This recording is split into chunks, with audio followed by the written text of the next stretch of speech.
Oh, good afternoon. Good afternoon. It's good to be back on the closing argument. Today is Friday, December 29th, 2024, 23. And this is our last edition of the closing argument for the year 2024. And I keep mixing it up. Our last edition for the year 2023, closing argument. Yes, will be in the new year, in the 2023 year on Sunday. And we pray that God will bless us to enter the new year 2024. And we will all be happy to cross into that new year. I want to say thank you, guys, ladies and gentlemen. Thank you for joining us to closing argument. It's good to be back and a lot to talk about today. As you're aware, the issue about the Supreme Court Justice resignation and the President's subsequent nomination of the Justice Minister, Councillor Musa Ding, to replace Justice Nangwe. There have been a lot of talk about whether it was right or so, but again, the President, as you know, he's acting on his constitutional authority to appoint, nominate, and for the advice and consent of the Liberian Senate. And then another issue is lingering is that of as you're aware, we lost the Commissioner General of the LRA, Thomas Donan, last week. And there are talks about him being replaced by this president again. It's a 10-year position. Again, there are another controversy over it too, but again, it's up to the president to decide who he's going to nominate. Whether he will do it or not is up to him. But again, as I tell people, President Weah still have about 24 more days to be president, and he still enjoys every right, every authority under the Constitution as president of the Republic of Liberia. So there's I heard some other people been saying that it is right, but it's not appropriate. It's up to you. The president has his right, his constitutional obligation to decide what he want to do if a vacancy occurs. It's left for him. It's up to the Senate to do their job. The president can nominate, and the Senate can advise and can confirm and advise him with the consent of the nominee. So people should not be questioning the president's authority. It is right. And also the issue about the president pro tem is also on the line. People are discussing it. Who will be the next pro tem of the Liberian Senate? And the speaker also. So lots happening. And as you're aware too, the U.S. government sanctions some the outgoing officials, and there are pressure on the Bwaga administration that these officials that were sanctioned should be prosecuted by the Bwaga administration. We are informed that they are making conditions, the U.S. government making conditions that the sanctioned officials should be prosecuted, tied into maybe further discussion of maybe aid and other stuff. So that's a debate. That's why it's important to see what happened in the Liberian Senate and the House. If the opposition has the numbers, it's better for them to maintain the House and the Senate in their control. But if they allow it to slip to the incoming ruling administration, it's up to them. But it's good to have one of Liberia's best seasoned economists. So Larry Kennedy is here today with us. I have a lot of respect for this young man. I know Larry, he took some surgery a couple of months ago, and I showed Larry is feeling much better. I'm happy to see him. Good to see him. And it's people like Larry that makes us feel happy that Liberia still got bright days ahead. And we'll see, yes, still got bright days ahead. And Larry is someone who is apolitical. He's fearless. He's objective. He talks the facts, and he's not going to compromise the truth about anything.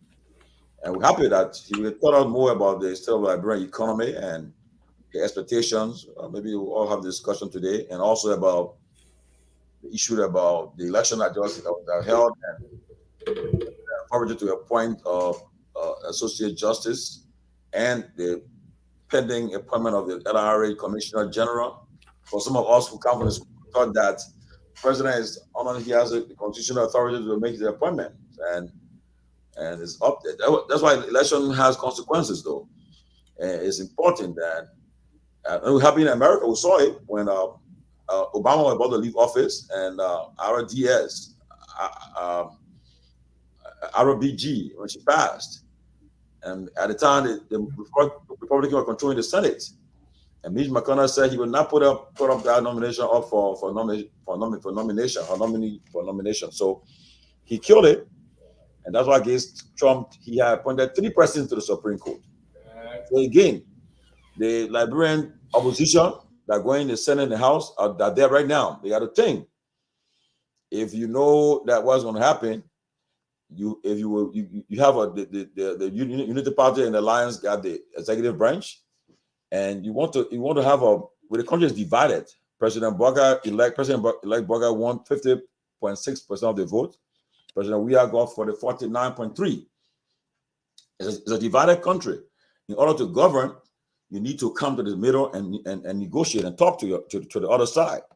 So that is important that if the Unity Party controls the executive branch, if I were the CDC, push to control the first branch of government so that they will be compelled to talk to you. But other than that, if you allow them to take the pro tem or the House, the Speaker, then I think that you setting yourself up for a long wait.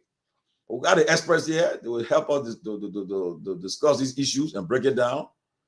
So again, with all much ado, let me welcome the Honorable Reverend Dr. Henry Peabody and Lofa Julius, and of course our own brother Larry Kennedy. Larry, it's good to see you, man. Happy to see you. Professor Larry Kennedy. Professor, thank you. I'm glad to be here amongst the giants when it comes to Liberia politics, when it comes to people who are in the know. So nice. I like the fact that you guys and Lofa, I've always been following you guys, man. You guys do a fantastic job. So always wanted to be part of closing argument, get on, discuss some of the issues that can impact the lives of ordinary Liberians. And glad to be here, man. Thanks so much for all the well wishes and stuff when I had that surgery. And it's only by the grace of God sometimes that after when you go under that anesthesia, it's God who wakes you up.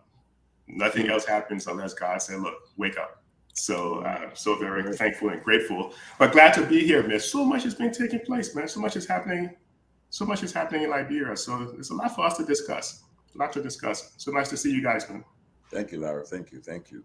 Good to see you, sir. Welcome again, Professor Kennedy. I'm glad you're here. We're going to be talking a lot of stuff today. Accountability, corruption, and the expectation of the new government and all of that. So it's really good to see you, and good to see you, Julius, Tomalin, George, and we're just looking forward to a very healthy conversation today. So definitely great to be here again today.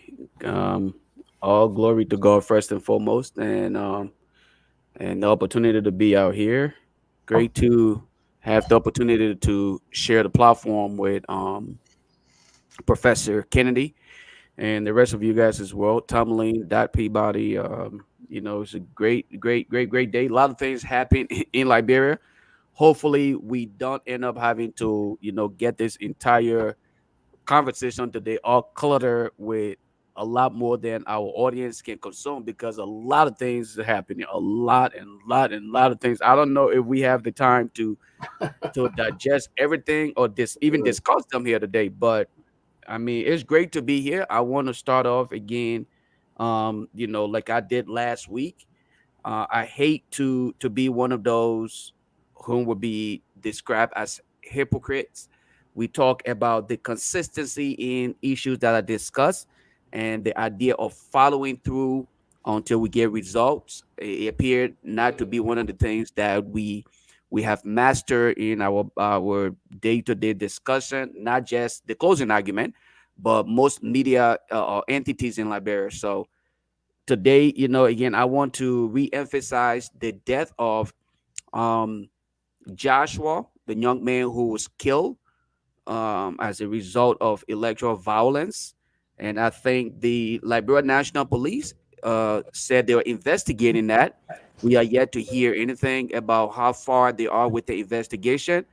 And alleged perpetrators are still gallivanting the social media. They are, discussing or socializing, flaunting in front of the parents and friends of the victim. So hopefully we can discuss that and ask the Liberian National Police to hopefully update the public on where they are with the investigation and what should we expect? Should we expect the same old story of, I mean, it happened already, let's move on, or we should expect justice and accountability for every other citizen? And not that I'm just simply pointing to Joshua case, but the fact that alleged perpetrators are not being remorseful, I think is concerning to me. So hopefully we can discuss this. And I heard that his funeral is scheduled for Saturday.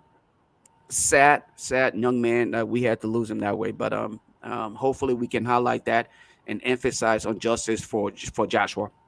We'll stop at that and give other people the opportunity to chime in on there. And as we again, Monday is my birthday, by the way, guys. So I would not be here with you guys on Monday. I will be sitting, enjoying in the back and drinking my glass of wine. Happy belated birthday, man. Lofa, happy belated birthday. Wow. So Well, you born New Year's Day. I mean, wow, you're a blessed man, though. Wow, the birthday come every year. So yeah. cool. You don't have to take that one alone, Lofa. We have to drink some power together. Oh yeah. Okay. Yeah, but Sylvester, keep people, man. Yeah. Welcome, man. Welcome. Thank you, Georgie. I've been trying to reach you. I thought sometime, I don't know, there's some very fluid situation needed to unpack, but yeah, I've been trying to reach you, but you're not responding. Am I on sanction, or you contemplate putting me on sanction? Man, we got how many days? 24 more days. You know what a section is? Yeah. We got 24 more days for the new government to take office. We're waiting to see, and we're talking. The good thing about this kind of platform, we are not sanctioned. We can talk. Already we know what's happening. The fight for position already started, and some of their own people now giving information, say this what position is supposed to get, who will get this one. But that's what happened when you have an alliance. They should not forget, it's not a unity party, it's a unity party alliance. There are people that are keen to help, and those who keen to help came with their own demand. They got to satisfy the demands too, so it's important. But again, look, we'd like to talk about Larry. We'll start with you, man. Larry, we can get this thing going.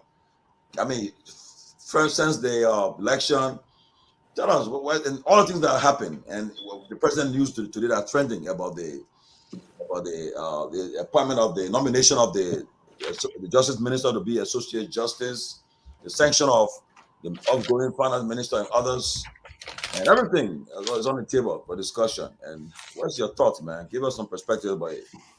So maybe we start with the sanction and then we hop on to the Justice Minister, because I think that one is going to create a lot of tension. It's going to create a lot of argument. But let me just say hello to my brother Keff Hassan, because I want to give all due respect to the man himself. Thank you, my brother. Happy New Year. Same to you, Chief. But let's take a look at this sanction thing real quick, right? So I posted something out there the other day discussing how the original Global Magnitsky sanction, actually didn't hit Alien's people because at the time they were just leaving office, right? So I think it was like December 23rd, 2016, Obama actually signed the Global Magnitsky Act. But people kept saying, but how come LA government, all this corruption, nothing hit her government? That's because they were just leaving office and nothing really happened at that time. 2017, nothing really happened. 2018. It wasn't up until the U.S. State Department did their investigation, started receiving reports, before eventually you started seeing some people getting sanctions, right? I talked about Prince Johnson getting sanctioned. We talked about Varney Sherman getting sanctioned, and then we saw all the sanctions. Now, the interesting thing that I also posted was you have now a whole stream of people getting sanctioned. You have McGill, you have Twere, Koji, all of them being sanctioned because the Americans have been doing investigation. But here's the key thing, right? When President Biden posted back in 2021 that corruption was a threat to U.S. national security, people should have paid attention to that. He said it was a direct threat to U.S. national security, and we're going to spend more time paying more attention to corruption around the world. They started grabbing a few people. You see, we tend to focus sometimes purely on Liberia. We don't pay attention to everything else that's happening around us. But a lot of people are getting picked up in other countries. Haiti, people are getting picked up in Haiti. People are getting picked up in places like Venezuela, in some Latin American countries. So here's the key thing. President Weah is leaving. Right at the time President Weah is leaving, just like Madam Sirleaf, the U.S. just passed a new law that says, look, we're not even going to just do sanctions anymore. We're now going to prosecute people for corruption. So the incoming government needs to pay close attention to that. For Minister Twere, all these guys then got sanctioned, fine, they will still survive, they're not in prison. But the new administration coming in now, they are at risk of being prosecuted and being thrown in jail. Some people would say, oh, the U.S. doesn't have the right to go ahead and prosecute people in a sovereign country. Well, are you going to stand up to the U.S. and say no when you're begging for money every month? You don't have much of a choice, because if the U.S. said that person stole our COVID money or that person stole U.S. taxpayer money, they're coming for you. How do I know? There are other people who spend time in prison for stealing U.S. money. So the incoming administration needs to pay close attention, because the sanction game has completely changed. It's not just about sanctions, it's about prosecution as well. So I wanted to throw that out there on the table and let you guys, kind of discuss not just sanctions, but the prosecution aspect of what the U.S. is trying to do to people now, and why JMB administration need to pay close attention. Yeah, but so before the guys come in, people are asking, right? People are asking, say, about the U.S. through all these sanctions, and then they ask for the facts. People ask for the facts. Where are the facts, and how will you prosecute someone where you just, and who will do the prosecution? If the government of Liberia will request for the facts, or what, or the U.S. government will provide the facts. Tomalin, yeah. If I will, let me jump in on this one right here. I don't think it's a point the U.S. government to prosecute citizens of another country in their own country. Okay, they can actually initiate the process. All right, bring to surface their concern, and then leave it on that government as they claim sovereignty, so that they can pursue the entire process. Now, if part of that process requires providing verifying some of these information, such as requesting information as to why these people are being sanctioned, proof of all of these things, then yes, then they can go through the process. There are legal processes and there are diplomatic means to which those informations can be obtained. And so when you hear people talking about, let them provide, you and I can sit on this platform all day and say, let the United States provide evidence. Guess what? They will tell you the evidence are there. Now, when we actually process it legally, when the legal process is followed, then maybe we will obtain that information. Until then, you can't sit here and say, because a U.S. citizen or a member of the United States appeared on the local radio station in Liberia and said the evidence are there, go and find it. So that means they don't have it. Let us follow the process. That's what I have to say. Let me just, before somebody jump in quick, let me just throw this there. Prince Johnson being sanctioned for how many years? Fined someone for how many years? And Prince Johnson got reelected overwhelmingly. And he even defied the U.S. government, or he defied them. He even so it's like, it's like the sanctions is becoming what's impact they having, because the same, if not changed anything, things happening still. Prince Johnson told them, say he need to come to America. He'll go to other country and do other stuff. But he's being elected. He's still sitting on a press conference and making his and bragging. So Tommy, let me come in. Let me come in. Lofa, my brother, you in an era and that's the problem that we face in Liberia. I hope young people will try to get a new Liberia, because if we don't have a new Liberia, we're going to continue to be in that mentality. I would like to call it a mentality of slavery mind, because I believe some of you feel that um, uh, the apology of the United States government about what happened in Iraq, uh, uh, maybe some of you think it was kind of wrong to do that, because it's human intelligence. Human intelligence can go wrong. And I will confirm to you, and I said it when I was on another network, I've been saying it consistently. We did ask for evidence, and they say, your people told us, and the sanction is to protect itself. If you, a man, an intelligent man, call yourself Lofa, read what the United States ambassador put out when he was leaving. The sanction is to protect itself. It's there. So if anybody tell you that the government did not ask, matter of fact, I always say this. It sounds like a broken record. When the bar association in Egypt, they had that Serena Seaforth with. By the way, he still practiced law in Liberia. He still appear in the Supreme Court in Egypt.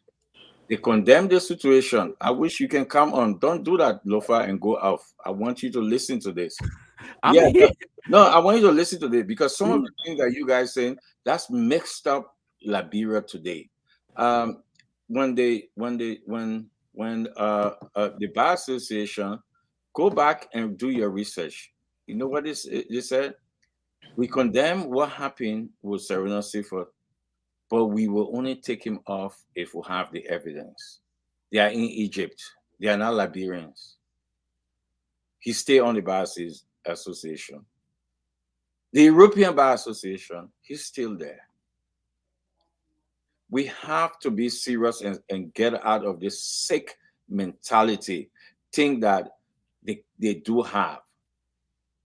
They told you the words speak for itself. We're not a courtroom. They said it.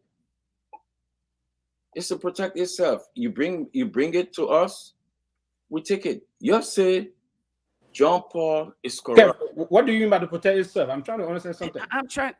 You saying something? Yeah. What do you mean yeah, by to protect yeah. yourself? Okay, I want you to go out, take your phone, Sylvester, and look to what they said when the ambassador made the statement. What they wrote, you're going to see it. I circled it, because the little things, that's what matter. I circled it. They say the sanctuary is to protect itself. Yeah, yes, that means No, they no, just, no, no, wait. And that's what they said. okay. If you want to prosecute somebody, we all know, we all understand that it's upon them to bring out the facts, because the burden of proof is on the accuser. Only in Liberia with a sick mentality will come and tell you that doesn't matter. The only country in that region will have that sick mentality up to today, and I use the word sick. It's people who feel that because they accuse you, and you can accuse somebody. Accusation is accusation. You can accuse somebody. For example, let me give you this. I was talking to some of my colleagues today. Right now, the state of Colorado is saying that Trump cannot run in that state. And folks are saying, and they will go to the Supreme Court and they will win it and say, we are due process. You cannot render a judgment on Trump without due process. So bring the fact that he actually took part in the insurrection, because what happened in Colorado is on the insurrection. So bring the fact, and that's the system we need to live in, because it might be you tomorrow. I am not saying whether Americans say X, they're saying Y, they're saying Z, but bring the evidence. We should have a country that you can say that, look, Larry Kennedy is a criminal without me saying because this person said that or America said that. Give me the evidence why Larry Kennedy is a criminal. We should not have that. You know, Prince Johnson said one thing the other day. He said, they sanction me, yes, but they told you that how I came from a certain place to a certain place. When I was saying tango, tango, they say who I was calling. That is the things that we don't want. Give me the raw evidence that Nathaniel McGill have share in a multi-million-dollar company. And you know what? I'm too intelligent and smart enough to know that when I'm looking at a multi-million-dollar company in Liberia, I look at Firestone. Firestone was there before Nathaniel McGill was even born. I look at Asara Mita was under Ellen. It's international. I do my process of elimination. My process of elimination will bring me down to the multi-million-dollar company. Then I will make my judgment. And I'm not stupid like some people would just talk. So if I ask you, Lofa, name me the multi-million-dollar company that Nathaniel McGill had share in there. And the multi-million-dollar company we're talking about, Asara Mita, Firestone, the East International. Then I will tell you East International came to Liberia 2010. Asara Mita came to Liberia under Ellen. Firestone before you were born, Lofa. So tell me, you're not going to make some of us stupid. Just talk without giving evidence. Can I ask you one question? Yeah, go ahead. Quick question, Kev. There were 2 minutes. We are 7. So Yeah. Just 10 seconds. Kev. Go ahead, Larry. Do you think that the U.S., the intelligence that the U.S. gathered, do you think that the U.S. is not very good at gathering intelligence on people around the world? They are not. They're being faulty because there's evidence of being faulty. I can tell you when they were correct on Noriega in Panama, you saw it. We saw, you know, I would direct people and go to the internet and check some of these things. There's a lot of human faulty intelligence that happen because it's human error. It happened. They're based on it. I'm not gonna. I challenge when the sanction came out, when I was on another network, I challenged the U.S. Embassy. I call it clear. I challenged them because I told them you don't have the evidence, and we asked for the evidence. And I remember Mariah Kula and I had our debate. My guys that were there. She said, "Well," I said, "Yes, we asked for the evidence. There's no evidence." Okay, so guys, let me just throw this in there real quick here. Due to the amount of panelists on here, let us try to be a little bit concise with our deliberation because we cannot be, in circle with just one thing. If we are a little bit concise, our audience tend to benefit, and we have enough time to discuss the issue. So just throw that in there. Go ahead, sir. Yeah, let me come in first. Okay. Well, let me just come in. Go ahead. I just want to say add to what Larry said. We have folks especially the incoming government. Yeah, moving around here. Oh, we got them, and sanctioned them, and did this to them. But just what the law that was just passed a couple of weeks ago.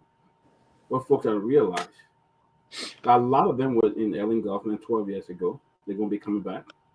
They have history of corruption, and a lot of stuff going on, and they're taking it for a joke that only the Riyadh government were deemed to be section official in his government, and they are the one coming, they are the clean one coming and stuff like that because they missed the mark. But they have to be folks have to be careful because they will come after them because I don't think the U.S. government will not let their resources go anything, especially folks who misuse their funds and other things. I mean, there were a couple of years ago we have folks from World, I think they work for World Vision and other things, and they confiscated some money, misused some money, and they were arrested and were punished by the U.S. government. So those taking the U.S. government and think they can just misuse it, they're definitely going to go after them. They will go after them. So, but in regard to the sanction, I want to believe the U.S. did do their due diligence to bring that sanction, and part of it was maybe from other group in the U.S. and lobbyist group who they were hired, and they provided evidence as well to the U.S. government. But the U.S. embassy was right there. We saw several times when the U.S. ambassador warned folks about corruption. We had the head of the Global Magnitsky who visited Liberia and said that there was going to be sanctions when he was interviewed on OKFM. He told and said there was going to be sanctions.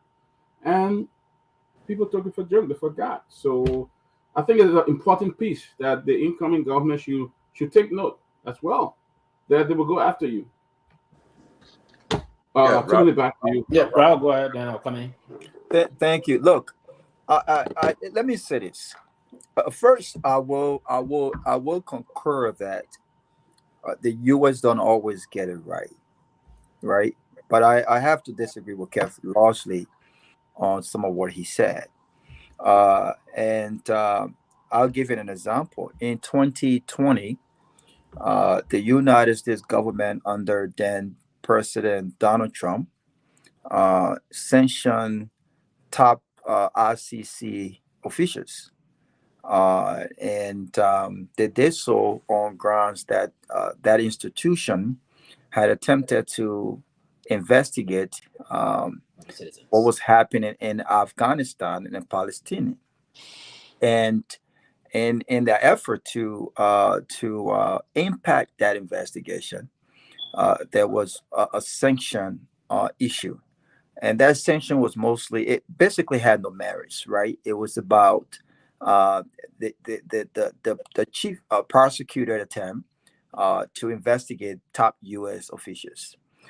And I believe there were some important institutions that flagged concerns.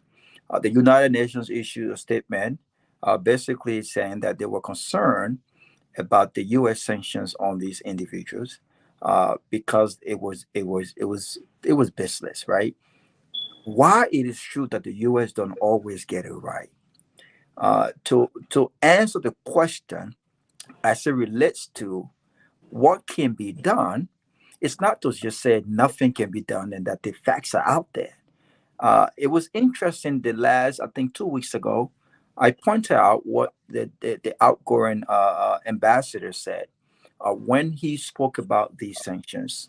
He basically said that not a single government, and to the point that Tomalin raised, that some of these guys have been sanctioned for decades. Not Prince Johnson, but what's the senator? What's the senator? The former chairman of the Unity Party, Vonnie Sherman. And he said, and it was very important, that not a single government. He wasn't just pointing out the George Weah government. He said not a single government had even attempted to do a preliminary investigation into any of these cases. These cases cannot just die on by themselves. If the U.S. government issued or had a sanction on any of our citizens, especially as it relates to corruption or anything that has the propensity to derail stability in our country or whatsoever, it is our responsibility, Kev, to say, look, let's do a preliminary investigation. It is in the interest of, it's not targeting people. It is in the interest of those accused of these allegations, because these are just allegations. What the public wants to Robert, know. can I ask you a question? Well, 1 second. Let me. I don't want to lose my train of thought. What the public wants to know is, one, whether or not that these allegations have any infidelity. Two, where are the facts that points to these things? And if the facts lead to where they lead, these people must be held accountable. In the interest of clearing the names of those who have been accused, since the U.S. don't always get it right, those individuals should also be pushing this whole thing about, we want a preliminary investigation. If the justice minister or if any of our top legal, Robert, I want to ask you a question. Robert, you're saying the same thing. I want to ask you a question. I'm not saying the same thing. I don't want to. Let him land. Robert, let me ask you this. Robert, let me ask you this. Go ahead. Let me ask you this, Robert.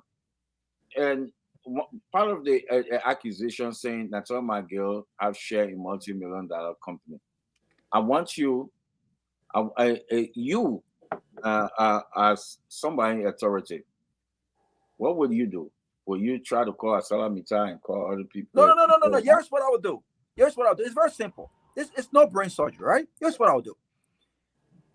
In the interest of my people, if these are allegations, you have to understand these are allegations. If I am accused and I've worked my butt off to protect my reputation, Kev, and I know that I work hard for every penny that I have, and such an allegation was leveled against me. No. I see you as a government. I would rather this should not be a conversation. As a government, not as an individual. Other people got to talk. You want to have the conversation. Yeah, exactly. Don't take my time. The other guys got to come in. Go ahead, Robert. I will start a preliminary investigation. In this country, when people are accused of crimes and it goes to the prosecution office, they do an investigation and they gather facts. They will determine whether or not the facts that they've gathered is enough to prove that Keff or Natana Miguel or whoever have done the things that they're struggling. And you can work with the sanction, but you interrupted me. You can work with struggling. Kev, you're interrupting him. I'm not struggling. Kev, I'm not blocking you, but you're interrupting him. I'm not struggling. People on here with you. You're interrupting him. Wait. Come on, struggling. That's not fair. You say he's struggling to answer it. That's why folks them. Lofa, go ahead, Robert. No, Lofa. Kev, no, but we got people on here, bro. Let that be your last time. No, but Kev, don't do this to me, man. I understand, but don't do what you just did, Lofa. So how are you helping this platform when you interrupt us? No, don't do that. Kev, one second. It's not being fair.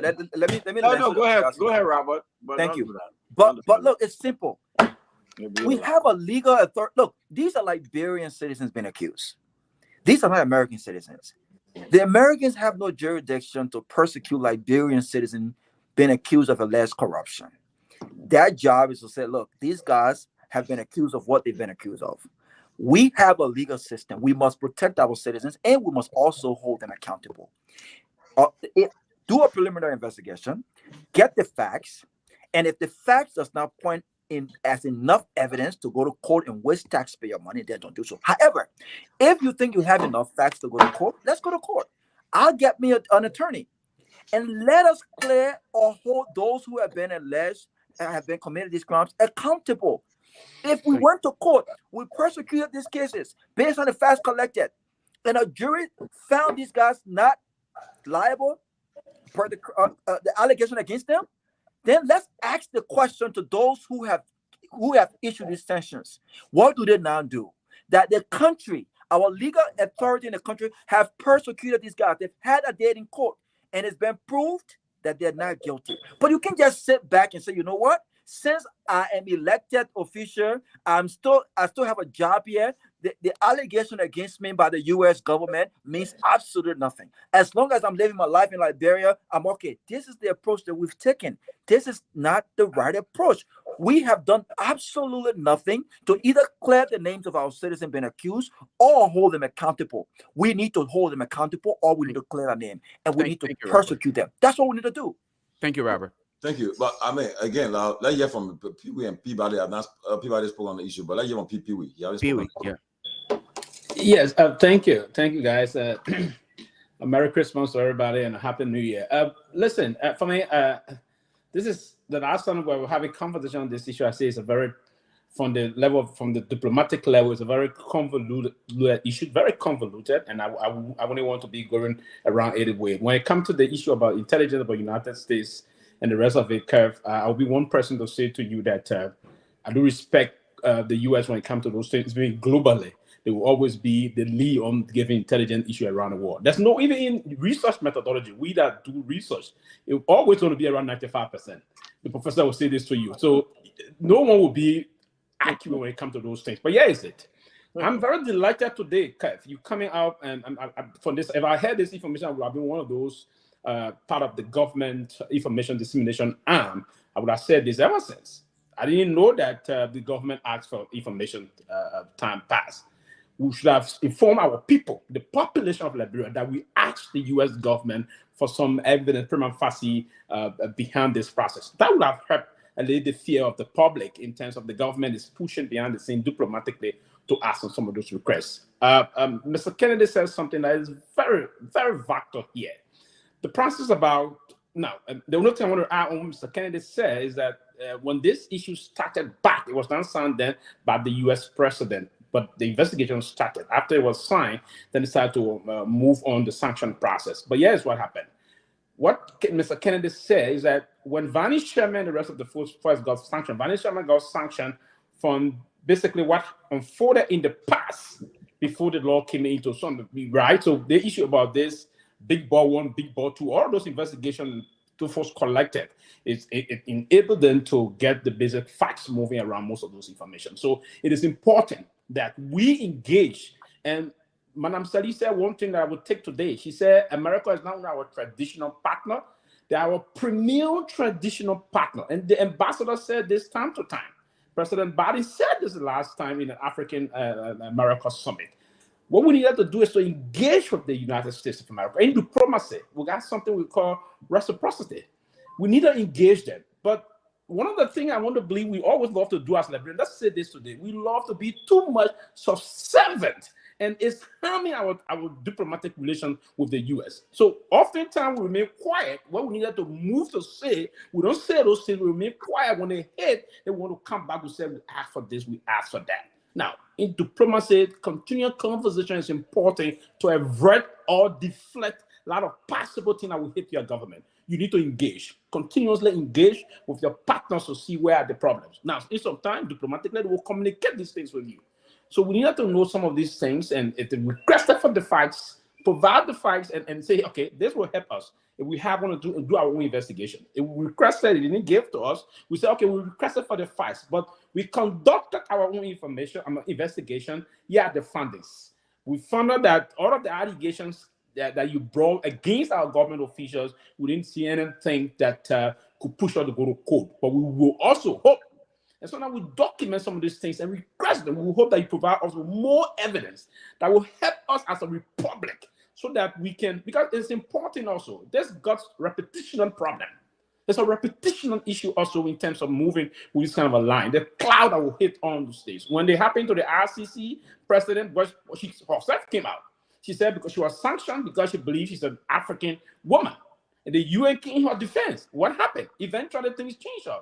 So basically, I would hope that we take it from that perspective. I believe sincerely that we should have asked. If we did ask and we didn't inform our people, I think it was totally wrong. And we needed to work on and improve on the public relation.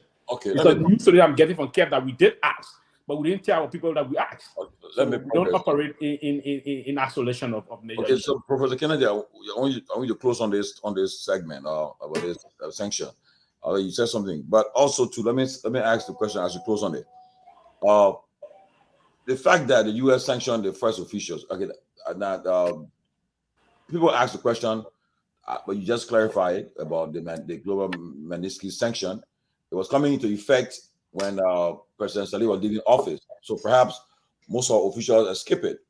But again, I wouldn't know. You think if there's, as I heard, there's existing audits on the books that was done by the WIA administration, and many people get this wrong.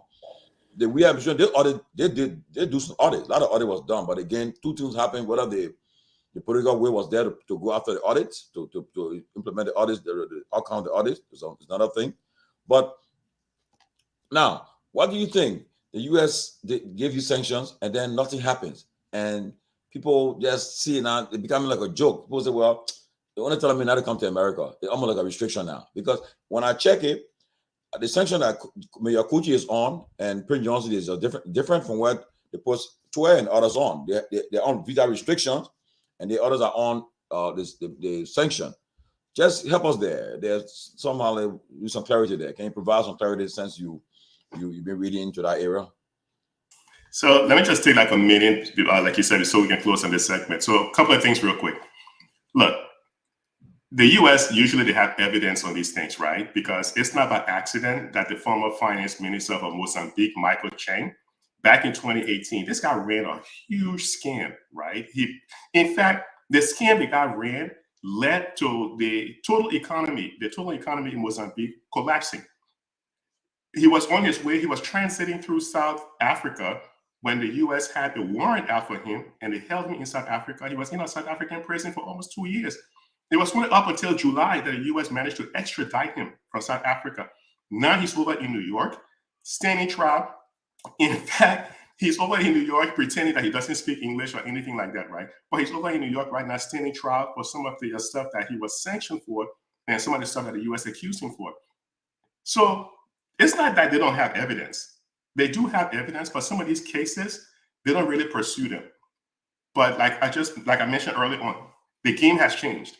Not just are you going to be sanctioned now, because like what my man Tomalin was just saying, and nothing happens, but now they are following it up with prosecution.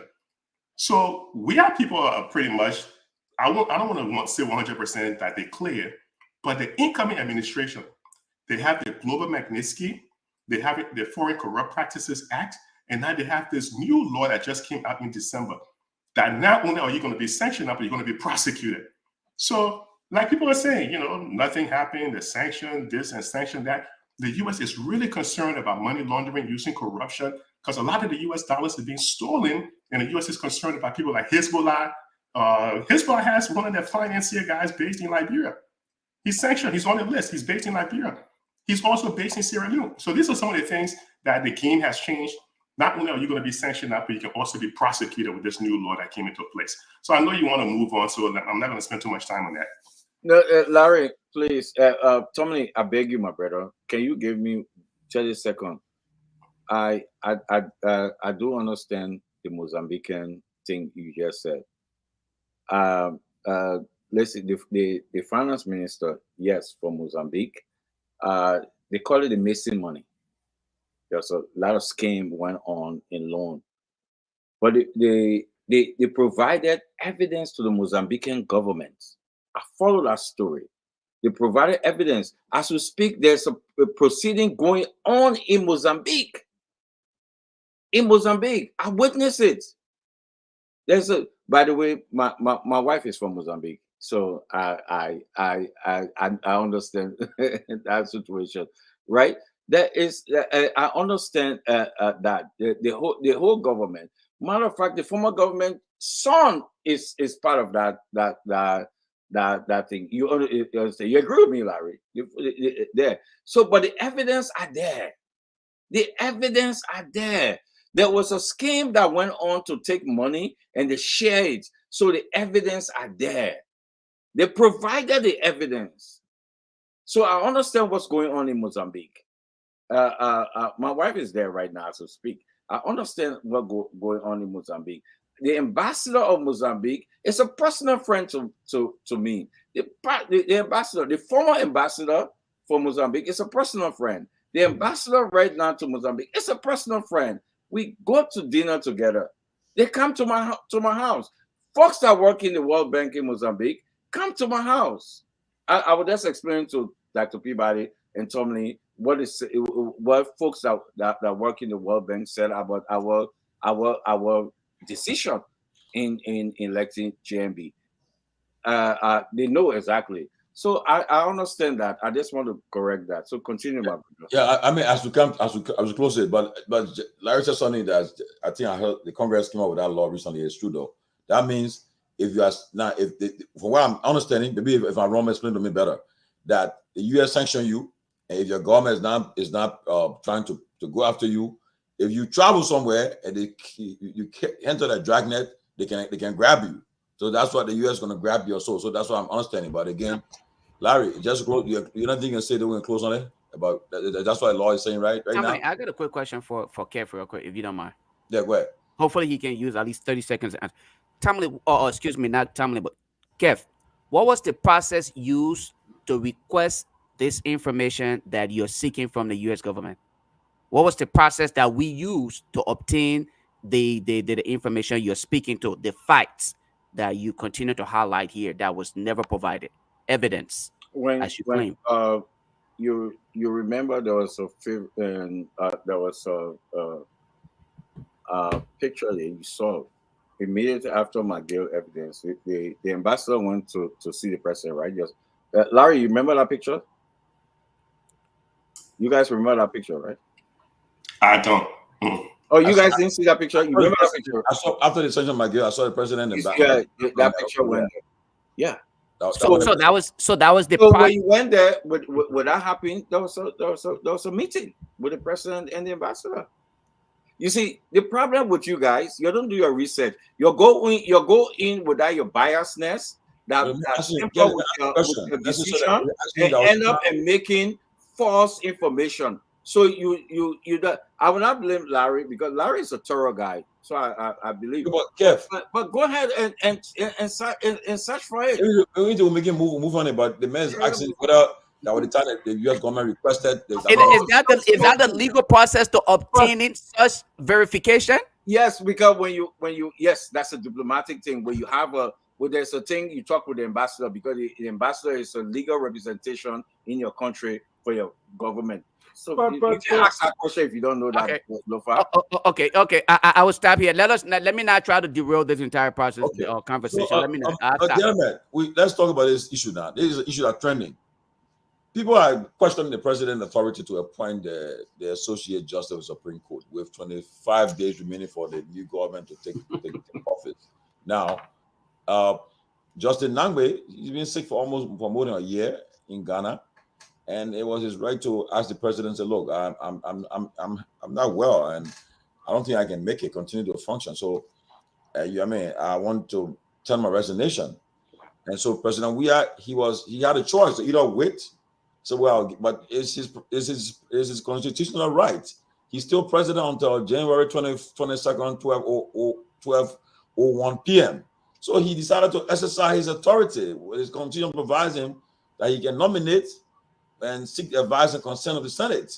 So I want to ask guys, tell me, somebody join me. The president was in his right, and people are saying it's not appropriate. What's your thoughts about that? Can I come in? Yeah, go ahead. 2 minutes. Go ahead. Oh, thank you. Again, the Constitution of the Republic of Liberia, via Article 54, gives the president exclusive power to appoint in government. And 56 says all of those the president appoints to serve at the will and pleasure of the president. Yes, but this is a little complicated again, and we have to be moved to that. The information coming in is that the Justice Nangbe is saying that he did not resign. If it is established that Justice Nangbe did not resign, it was imprudent to have Justice Minister Musa Dean appointed as Justice of the Supreme Court. Now, get me right. If Justice Nangbe, what he's claiming, allegedly that he did not resign, it was imprudent for the president to nominate him as an associate justice to the Supreme Court. Yes. Now, in the process about pushing, if it's true that he's pushing for early retirement, there should have been proper mechanism moving around the early retirement process. It happened to the former Chief Justice. It was deemed for him to be retired because he reached the appropriate age set by law for him to retire. When that process was unfolding, there was proper mechanism that processed him through the retirement process because he reached the appropriate age limit to serve as a Supreme Court Justice or Chief Justice of the Republic of Liberia. And that process went through when he got finally retired. and then the process went through the system, and then the president went on and exercised his constitutional responsibility via Article 54 to name Sianen Young as our new Chief Justice. Now, with the case of Justice Joseph Nyenwolo, we get in a different scenario here about that. Now, it happened before in other jurisdictions. It happened right here in the United States when Obama appointed the current Attorney General of America, and then I think it was a year to his time, and the Republican Senate rejected him then. They did not confirm him. I understand. But again, moving up to, we got like 3 weeks, 4 weeks to inauguration. It is the constitutional responsibility, don't get me wrong.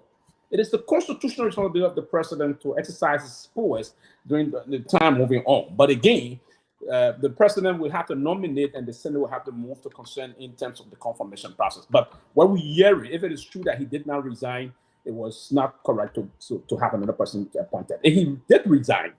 It's true. But again, he's saying he did not resign because there's no letter of resignation, but he's planning to do what we call a retirement. So you need to set the platform for us.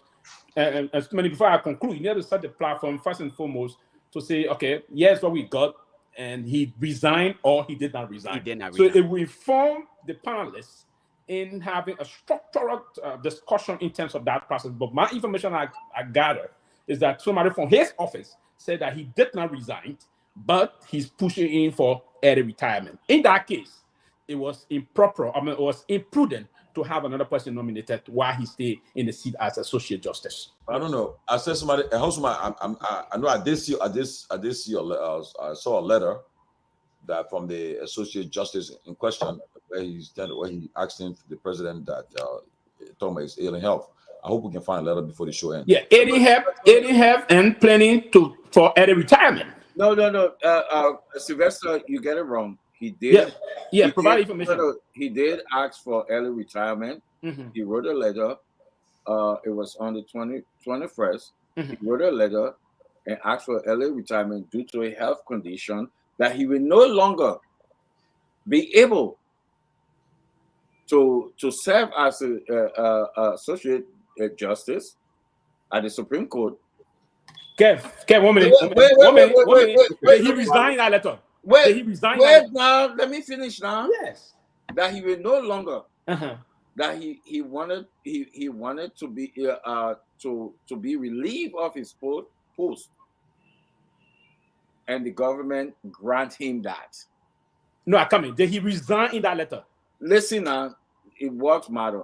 He no longer. Kev, I seen the letter. Did he resign in the letter? Let me explain now. But he didn't resign. Okay, let him land. Yeah, he no longer. Okay. He no longer in the position to serve. As a matter of fact, he even went as far saying that he don't want to be receiving pay while he not serving. So he want to go into early retirement. Sacco early retirement. Yes. And government grants him a early retirement. So he cannot be no longer. So he in early retirement. So he retired. Well, let me say this. I know. Don't do that, Sylvester. No, I'm not saying that. I think the country should hail this man for saying I can no longer serve. You don't get me. You don't get my point. You don't get my point. You are correct. I got to talk. Listen. Don't follow that nonsense. We hear people say. We got to move on. Kev, can I come in? Can I come in real quick? Listen, Kev, I will ask you to polish your word, please. Yeah, let me tell you. Let me come in real quick, Sylvester. Before you come in a few seconds, Kev, I don't follow what people listen. I'm an independent intellectual. I don't follow what people say, right? Right. And when you take that moving forward, right? Yeah. When you take that moving forward, I'm trying to digest. I believe that, Sylvester. I want you to take that moving forward. I'm digesting. Larry, give a perspective on it. Let me extend the conversation real quick. So a couple of things real quick. Just because something is legal doesn't make it right. Ethical. Just because it's legal constitutionally, it doesn't. I mean, for example, if someone is accused or someone is believed to have robbed a bank, yeah, it's legal. I can appoint this man to be bank president, but it's not right because he can come in and hide the evidence. Just because it's his constitutional right doesn't mean that when you are a lame duck president, you start making these kind of critical appointments at the 12th hour. It's just not right. Because let me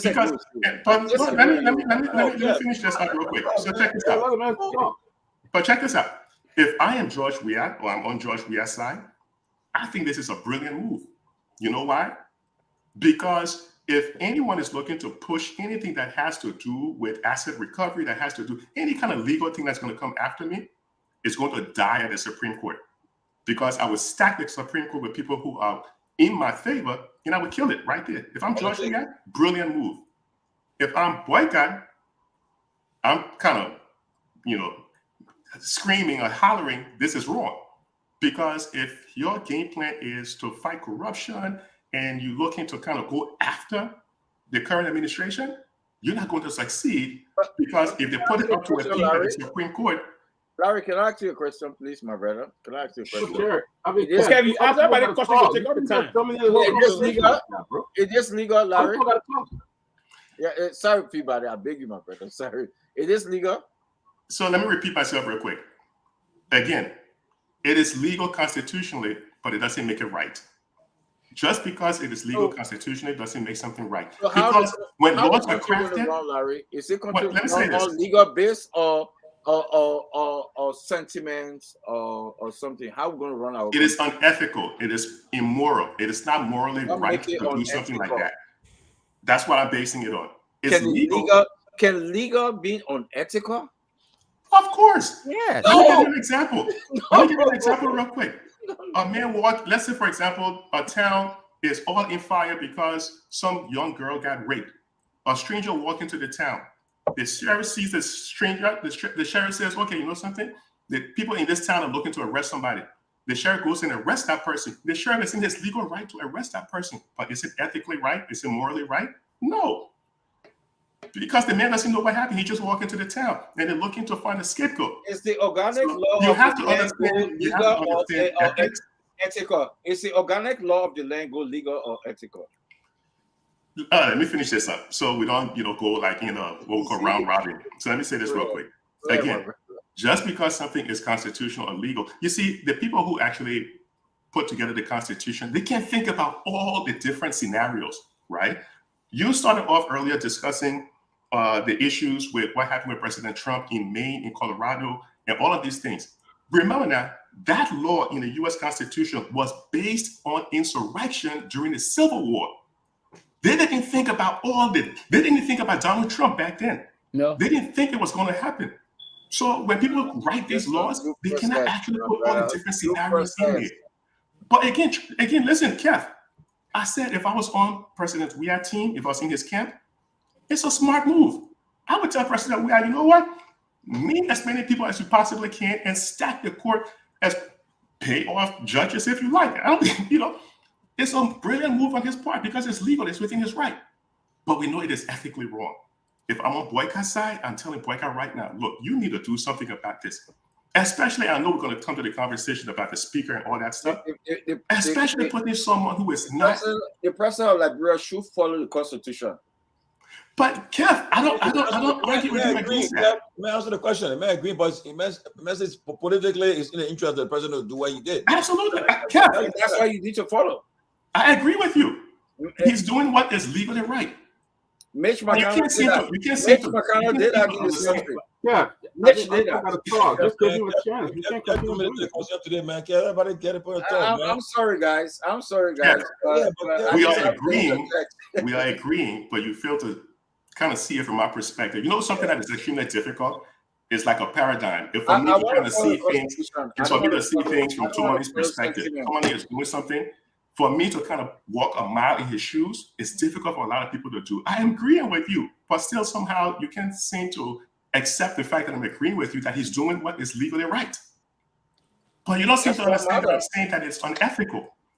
It is not morally right. It is not right for the country. Why? No. Because if we start investigating people for asset recovery, people for corruption, they call kleptocracy thing, If people appealing to go to the Supreme Court, Musa Dean can sit right there and kill it. You fail to realize that the $3 million per year this government was paying for lobbyists, Musa Dean signed about half of those lobbying contracts. Half of those lobbying contracts, he signed them. So I would not put someone like Musa Dean in that position, but for it left for the Senate. It left for the Senate to decide its fate. I don't disagree with you. So why you coming for legal? Why you coming for ethics? Can we? Let me get a point across here. That's why I want frame of that's why I want structure of government give a chance that you should be confirmed. So it left with the Senate to make the argument. But that your ethical thing, no, it doesn't fly. So it left with the Senate. So let me Tomalin, if you guys would give me a few seconds, let me just Lofa. Let me don't listen to Lofa. Lofa, please don't listen to Lofa. On a serious note, right, Larry, I understand you're right. Let the Senate make the argument. Because also you agree that the president acted in his right to do it, and you say, but ethically, and I mean, it's something that morally okay, but that's a different one. And then, like Kev said, okay. It's up to the Liberian Senate. Yes, the Liberian Senate. And that's why we agree here to disagree. But no, we need to see the clarification first. Listen, guys, quickly. Senator Milton Tiaje wrote a letter to the Senate asking the Senate to put a hold on the confirmation because they need to investigate if the justice resign or put in for early retirement. The two things we're talking about here. Milton Tiaje got no credibility. Come on 1 minute. I'm coming. It's not an issue of credibility. Did he resign? Did he resign? Credibility. Did he resign? I don't know. Can others come in, guys? That's the problem. Lofa coming. Yes. Let me, and I just want I'm going to try to be just to the point on here, right?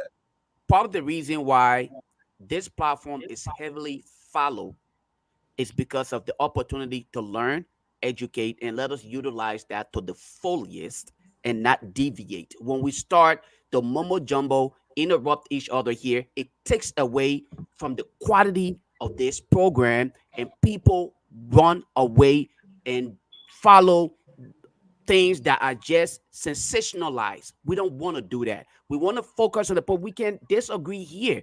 When opportunity is provided to us for us to disagree with a specific point that is pointed out, I think we can utilize that and still be concise as compared for us to us going back and forth, and then we just have our audience literally misled. And then I think no different from other platforms that are wholly and solely dwelling on sensationalized conversation. Let us educate ourselves and our audience so that they can find reason to buy into quality, which is missing in most of the things that is done with the media and other places. Let us try to just focus on that. I would not contribute to this part of it, not that I can't, but let me use this 30 seconds because this is conversation that is very important. Liberian need to learn from this. I yield to anybody else. Peabody. Let me comment. Look, ethically, morally, ethically, look, let me go to Sylvester first. Look, man, Milton Tiaje, not the one should be writing letter here. Milton Tiaje, they are criminals. Serious criminal, Milton Tiaje is. He one of those who accepted a lot of bribe within the Senate and trying, I hate people who have been corrupt to the core from the beginning. Now he's trying to find a way to gain favor in the UP government. Now he's coming back and saying nonsense that he writing letter trying to be fair and stuff like that. That's nonsense, complete nonsense. But yeah, is it? They are Associate Justice Nyenwolo. Article, I think 70 said they may be removed. One of the clauses said inability to serve. This man has been sick for a long time in Ghana. He cannot serve no more. We don't have a proof that he wrote a letter. Maybe people have come back to him and said, "Oh no, telling you resign." We don't have a proof. Okay, let him come up and say it, or let him publish the letter. Let him come up and say it. He can talk now. Then let him come and say that he didn't resign. We can bring it on the closing argument and stuff like that. But But here, I mean, like Larry said, both ways. The president's watching his back. He put somebody in there that when all these things come up, because we have heard all over that there will be order, there will be order, there will be order, there will be this and that. The UP has said it all over. The Oppo said the baby ain't born yet. The about BB, the going about saying they will do this, they'll do this. Then somebody come and say manage the expectation. But I said it all over. The president, you know what? This man, you can't serve no more. Let me put somebody to watch my back because they've been talking all over. They might even go after the president order. So why not watch your back though? That's my point right there. Yeah, Robert, Robert coming. They'll get it clear. The justice did write a letter. Now, it's the interpretation of the letter is up to people. But as far as the president concerned, the man standing the president said, "Look, I can't make it." And President Weah said, "Well, as state president, I will exercise my constitutional authority." The constitution, like Larry said, the framework said, when you nominate, the Senate will confirm with their advice and consent. So it's up to them. So all of them are talking. Let them be brave to say, "Well, they'll reject the confirmation on next week. Let's see it." If not, I think I'll stop doing the money. In other words, I think you're just going to say, "Look, I mean, I say no, but I say no." But anyway, I look at it to be. All of them are making noise right now. At the end of the day, I'm 90% sure that Councilor Dean will be confirmed next week. I'm 90% sure. But Robert coming. I love these kinds of discussions, and listening to different intellectuals take on these. But let me just buttress what Larry was saying about some things that are legal but not morally right or unethical, right? So let me break it down a little bit, because Lofa said this show is for educational purposes as well. So basically, trying to avoid paying taxes, right? People would not see that as moral, right? It's not morally right? Because our taxes pay for different things. If I could avoid paying taxes right now, I would, because I know a buck of my tax dollars are going into the war that's happening right now, right? Interest rates high and things like that. But we will all agree that there are many ways to avoid paying taxes legally, right? And so before the Civil War, slavery was legal in America, right? But we all know that slavery was not moral, right? And so there are things that are legal, but not morally or right or unethical. Robert, don't do that, man. One Slavery is second. legal. What? Huh? Was slavery legal? Yeah, slavery was legal in America before the Civil War. Come on, man. Yeah, it's a fact. Come on, man. It's a fact. Wait. That's true. Wait. Let me give my brother the opportunity. But Robert, before you come in, tell him, please. Wait. Sylvester, let Robert land. Let Robert land, please. We are on national radio. There are more than 40 radio stations listening to our voices across the country, and I love my brother Keff.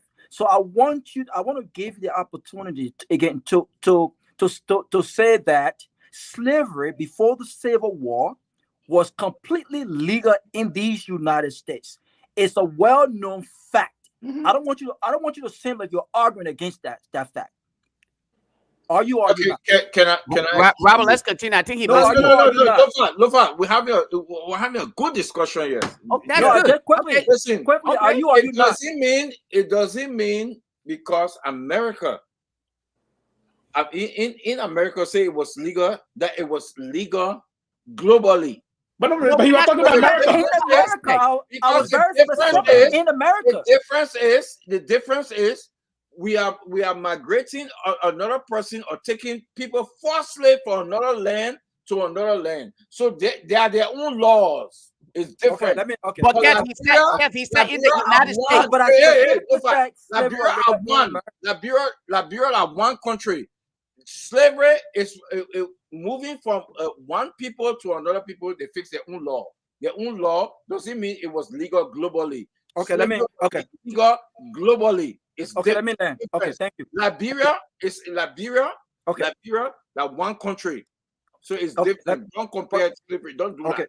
Thank you. But just to be clear though, and just to be explicit, I wasn't just to be explicit. I wasn't comparing it. I stated a well-known fact that Thank you. slavery was legal in these United States, not They anywhere make it else, not legal. Liberia, They make it legal. anywhere else. It's wrong In globally. America before the Civil War.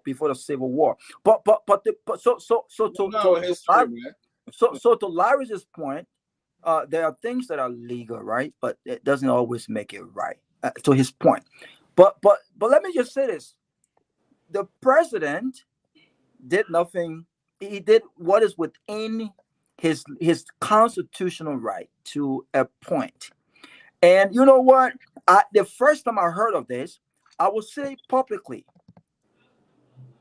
Recently, I heard that the Countess Post Lee was postponed because of a request from the Unity Party to supervise that when they take over. So this is same courtesy in every government. I request that they may not come and request it, deliberately, but every new administration will like the opportunity to make these kinds of appointments, right? And so out of courtesy, the president will say, you know what? I would not make this appointment because I want the incoming government to do that. I'll give you an example. I'll talk about the kid Alex, who was found guilty of killing a cop in 1997 in Boston. I remember when he was released, there was an election held in Boston where they had a new attorney general, and there was this debate about whether or not the attorney general would have taken some action with regards to this case before the new attorney general come into office. And you know what they did? They took some action. So the president could have, out of courtesy, even though it is within his legal right to make an appointment, he could have said, look, I have just 2-3 weeks left, and out of courtesy, I will hold tight to this appointment and let Joseph Boakai, president, let Joseph Boakai make this appointment. And I don't think there would have been nothing wrong with that. But when you're looking at political appointment in this country, I know that's what Ben Sanvee came on for. He heard this part, he could not help himself. But when you are looking at a political appointments, look at what happened at the Supreme Court when the Democrats and the Republicans are appointing at the Supreme Court. Every opportunity a Democratic president gets to make an appointment at the Supreme Court, he takes it. Obama took that opportunity, right? And what did the Senate do? They rejected that appointment.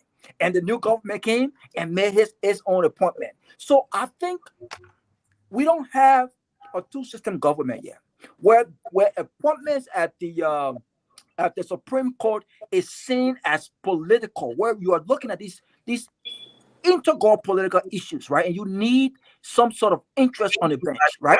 Okay. In this case of President George Weah, he's looking at this like, you know what? There will be a divided government. The Senate and a House of Representatives will possibly be controlled not by the incoming government. It might be controlled by the opposition. That's one area. Another area is he will not sit and allow an appointee, someone he appointed, who is now sick in Ghana and would no longer have the opportunity to serve. He would not sit and allow that appointee to ask the incoming government for early retirement.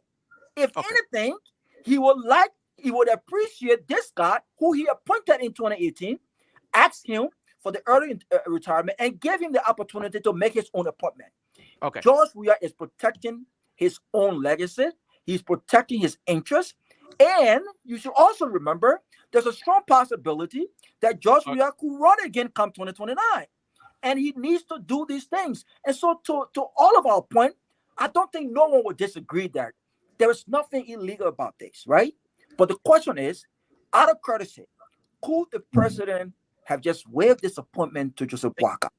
Was it politically expedient? Was it politically expedient to do so? I don't think so. And in that light, I think George Weah made the right decision to make his appointment. Now the Senate must make its own decision to confirm or deny. Information. The president acted on Article 68. Thank you, Robert. I gave him the president authority. This is the 8th that gave him the power to appoint the Supreme Court justice. And Then Article 70. Article 70. Go to churches. Article 70. 73. Nothing wrong with you, man. Yes. 72B. The Chief Justice and Associate Justice of the Supreme Court, and so they can be. Oh, this is 70, right? However, what time is done? I want to try me. The question is that everybody is saying the president. That the retirement, that the threshold for the age. Yeah, but the issue is that yes, even until someone is clear about inability, if Judge Nyenwolo says he's unable to perform, he may not have discussion with President Weah, and he said put it in writing. He wrote President Weah acted, and like people are saying, right? So the body now left with Liberian Senate. I thought you said you were not talking on the issue here. No. I initially I thought not to, but I got to try on this. The president has done his. Lofa, they can't help himself. Please let him go before they come in. No, I mean,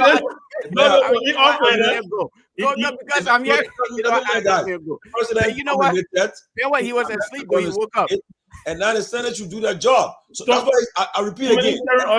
We'll come back to that point. That's what I'm saying. It's important. You see right now, for the fact that CDC they control the Senate. You see why it's important to have control of the Senate for? See, about here, he could decide, look, I will not put it up for vote, for up and down vote on that confirmation. I will kill the confirmation. But now because CDC is in the authority, in the advantage, they have the advantage in the Senate, President I will take advantage of it and do it. So he will be confirmed. He will be confirmed. He could be confirmed.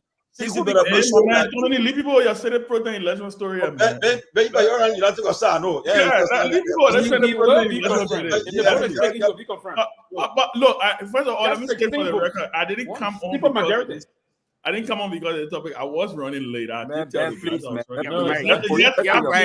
Okay, so then it just happened. You won't let me talk then. It just happened that I landed on the topic that actually is of interest to me, right? So it just goes. Right. But let me state, it's good to see my. Ben, 2 minutes though. 2 minutes. I leave that thing. Y'all gotta give me some time. But let me say this, my big brother Larry, it's good to see you. Always great to share intellectual thoughts with you. But I listen to you, and I want to vehemently disagree with you that this thing is unethical. I also want to state for my brother Robert, I know he's dancing around between in a red dress and a red shoe and trying to figure out which. First of all, Robert, this is politics, right? This is high stakes politics. It can't even get any higher than this. I agree with this. The president made the right move. No, but I agree with you. Wait. Let me finish. He made the right move. There's nothing unethical about what George Weah did. Nothing.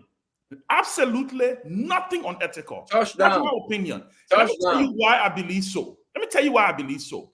One, to my brother Sylvester, resign or no resign, the man asked for early retirement. His boss granted him that early retirement. It's done. It's done. I will ask the question, Ben. Don't just say no. I will ask the question. Did he? No. There was no resignation. You have the opportunity to engage. There was no resignation. The man give him chance. He asked for early retirement. He received early retirement. The president moved immediately to a point, right? Milton Tiaje is stonewalling, and he's trying to get in the mix of this thing. His letter is moot on arrival. The reason his letter is moot, because if he's on the Judiciary Committee, I want to believe he's on the Judiciary Committee, right? He will have an opportunity to question this nominee. Yes. The other thing I want to talk about is that the Senate should not deny Musa Dean because President Weah did it at this point 2 days or 1 week before. If the Senate is denying Musa Dean, it should be based on the fact that he is not qualified to serve as Associate Justice. And nobody in the Republic of Liberia can argue about Musa Dean's qualification. He is one of our finest jurists that we have in our country. He served as Justice Minister in the last 6 years. And in fact, there are citizens who are not even happy with Musa Dean because of how he performed as Attorney General. He performed as Attorney General in a way that he showed the independence of that office. He wasn't kowtowing to everything the CDC was saying. So I think Musa Dean would be a fine jurist on that court. I think the Senate should go ahead this is one appointment that they should do 4G appointment and things. Some of the people they've been passing 4G, been a bunch of useless people that they've been passing in that Senate. Ben, can I ask you a quick question? I believe, I can't learn on this quick, make it happen. I believe, let me state for the record, the president acted, look, the president was very strategic. Look, we saw it in this country.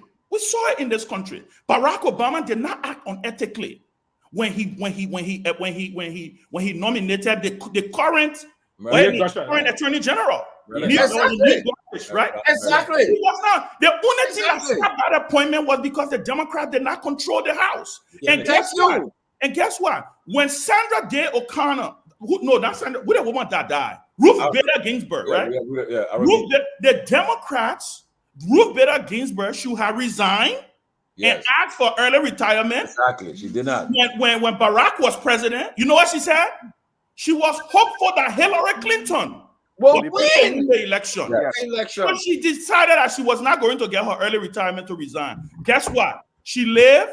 She got a chance. The Republicans came and filled that seat. That's why the court today is tilted. And so as a supporter of the CDC and the president, I think this was a smart touchdown move by him. And I think we need to congratulate him for being smart. And guess what? The Unity Party will have to live with this because at the end of the day, George Weah is still president of the Republic of Liberia to 1201 on January 22nd. Y'all can come with your question. Quick question for Ben. Just a quick question. So Ben, I totally agree. The president is within his legal right. But here's my question to you. Why do you think in some instances people are asking judges to recuse themselves from certain cases? Because if they have conflict of interest, it is even part of the ethical law of the Supreme Court. If a case comes before the Supreme Court that you are a party to, you will recuse yourself. That's why there are 5 members. But that is a constitution. So there you go. You see how you're injecting ethics into it. Yeah. So we have the legal constitutional part of it, but then you have the ethical part of it as well. Now let me say this: Musa Dean has been in this government. When all these people then got sanctioned, when all this rigmarole went on, we haven't seen one person get prosecuted or even indicted for corruption. Okay. Here is a situation where you're taking someone who was kind of, I don't want to say he was complacent, but he was kind of blind to all of the stuff going on. I know we're on a family show. Larry. But yet, nothing happened. So you Larry, person and you placed him on this. Larry, newsflash. That's a small segment of his record. That is why he's going through confirmation. Let the Senate do their job. If the Senate let the Judiciary Committee do its job before, and the Judiciary Committee got to vet this man before they recommend him to the full plenary for a vote, for an up and down vote. But guess what? You know why they're not going to do it? Then we move on to Lofa. You know why they're not going to do it, and Larry? Let me say this, then we move on to Lofa. Ben, I'm going to step in your shoes for a second.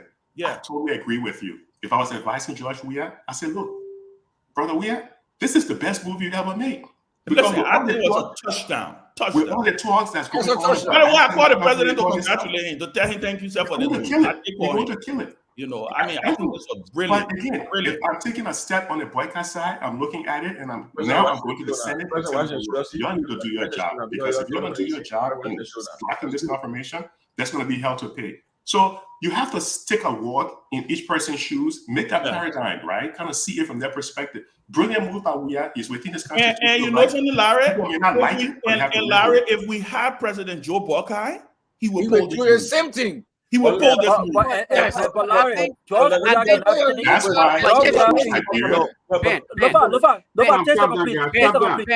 on 1 second. Hold on 1 second, guy. Robert. I think what we are missing here, it's not that Professor Kennedy is saying he disagreed with the political idea of it. All right, the logic politically is good, but looking at the moral and ethical This is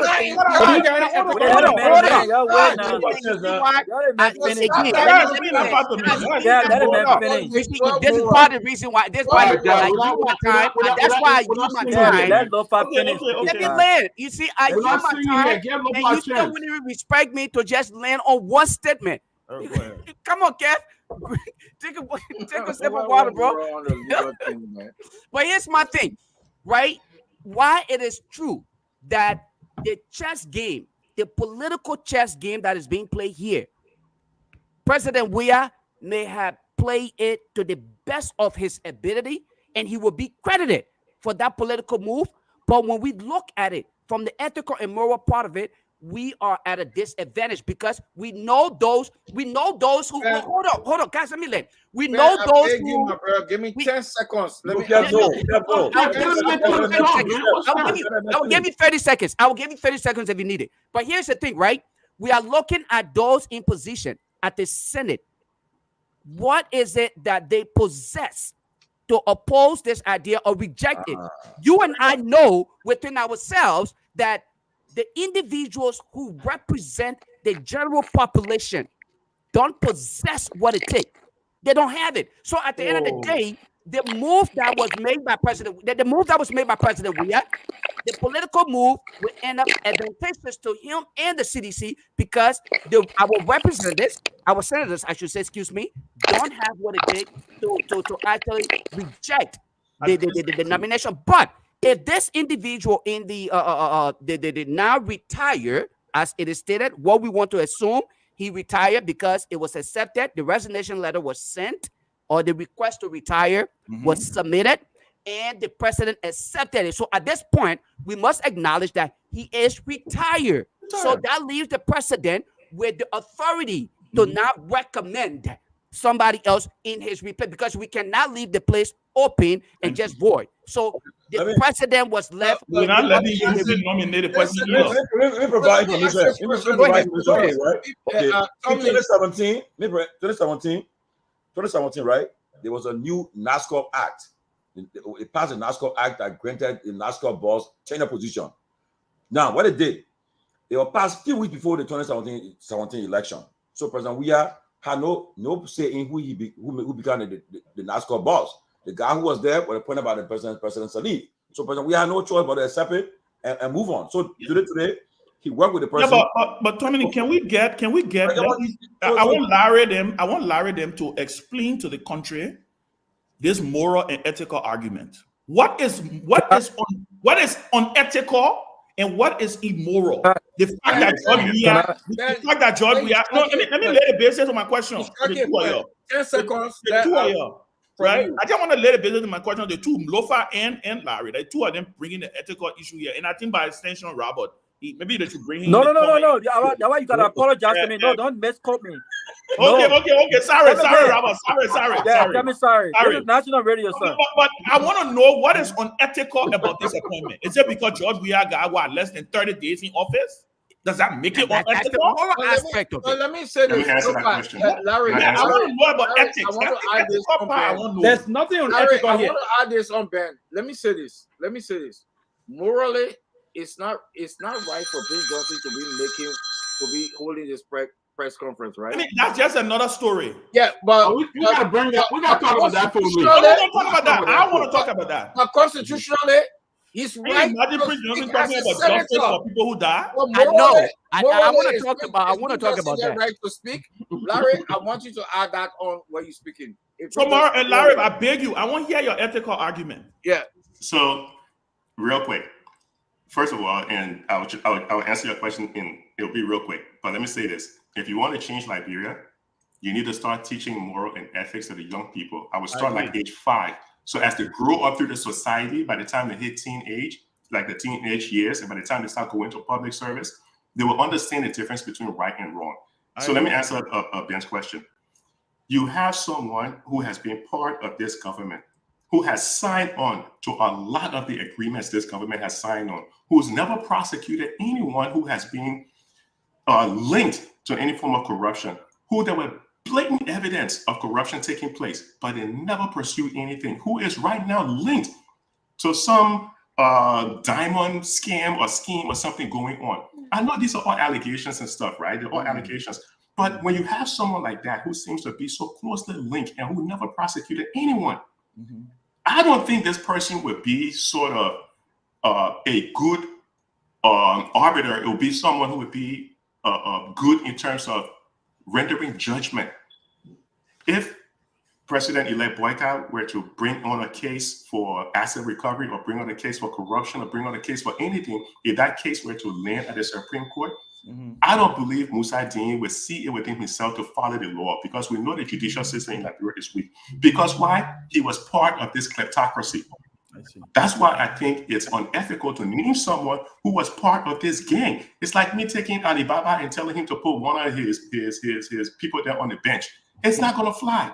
It's not illegal for him to do so, but it's unethical for him to do so. That's what I'm saying. Component. What's the moral component? The moral component is that we actually be nice and let Boyka do the appointment. That's the moral. No. You see, it's not the moral. I'm trying to see who being nice here. Boyka democratically on sit that judge. We are able to be nice to him. But Ben, that's why I said if I was in Wia's camp, brilliant move. If you're playing chess, like what Lofa mentioned, you're playing chess. You're putting all your bishop, your rooks, you're putting everybody up there, and you're protecting the king. That's what Wia is doing right now. He's moving his pawns. He's moving all these people there in places to protect the king. So brilliant move. I don't disagree with what he's doing. It's within his legal right to do so. Also, I just simply said it smells, right? That's why you have judges and sometimes. Let me just add just a couple more words to what Professor. Lofa, can you give me a few seconds, please? Go ahead. They may want to resign, not resign. No. You see, Ben, don't be carried away by. But sometimes we need to. Not a neo-progressive position. Listen, Ben, no. I wouldn't want to go that route, please. And it's not a issue about resign, no resign issue. I know you were excited about this. Listen, I'm one of those that celebrate Councilor Frank Musa Deyon the most seriously. One of those. What is the neo-progressive move? What is the neo-progressive? What is your position on this appointment? Should he be confirmed? I think he's a neo-progressive also. I'm asking, should he be confirmed? Can you go on the record? Should he be confirmed? Yeah, be careful. You answer that question. Yeah. Should he be confirmed? Yeah. Why are you asking that question? The neo-progressive believe. Listen, neo-progressivism he's one of those that projected the movement very clearly. I know. So, if he's the issue about retirement, because I was confused about this issue about retirement. But on the basis of the confirmation process, I have already spoken to my two Lofa County senators to take a yes vote. Okay, thank you. Process, right? To take a yes vote. But yes, quickly. Yes, quickly. Yes, Mr. Kennedy, quickly. One of the reasons why many citizens, as Ben stated, they didn't really like Mr. Dean as Attorney General is that he didn't just move to court on the basis of sentiment. Now, you said he didn't go to court to prosecute most of those people. No.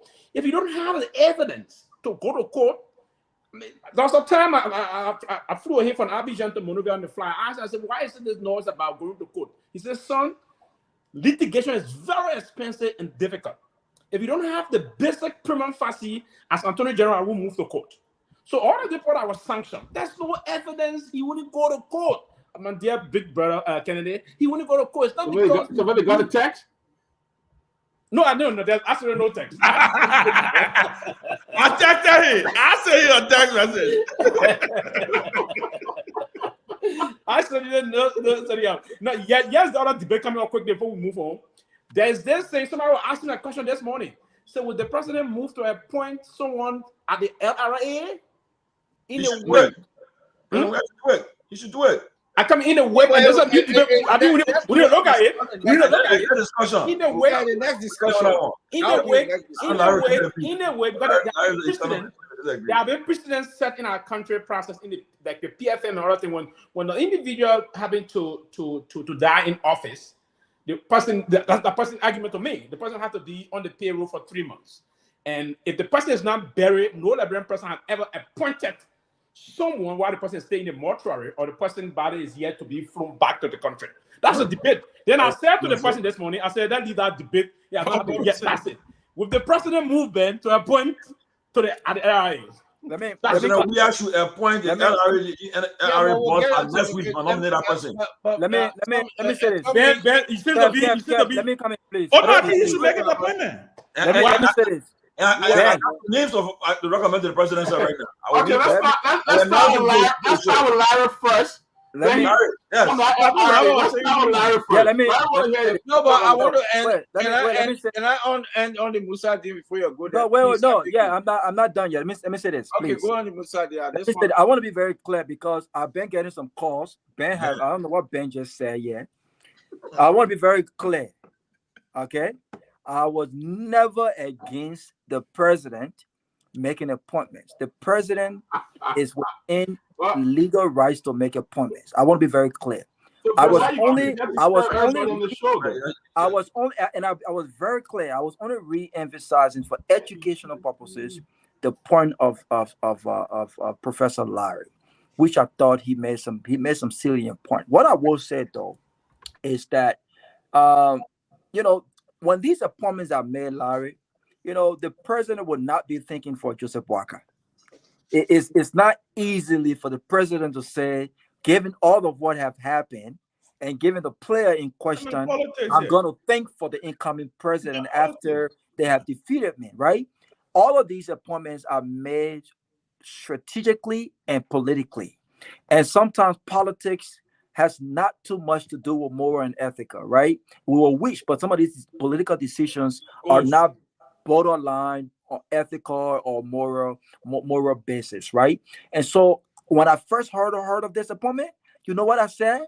I said to the ambassador, I said, wow, I mean, George Weah is making some politically genius moves.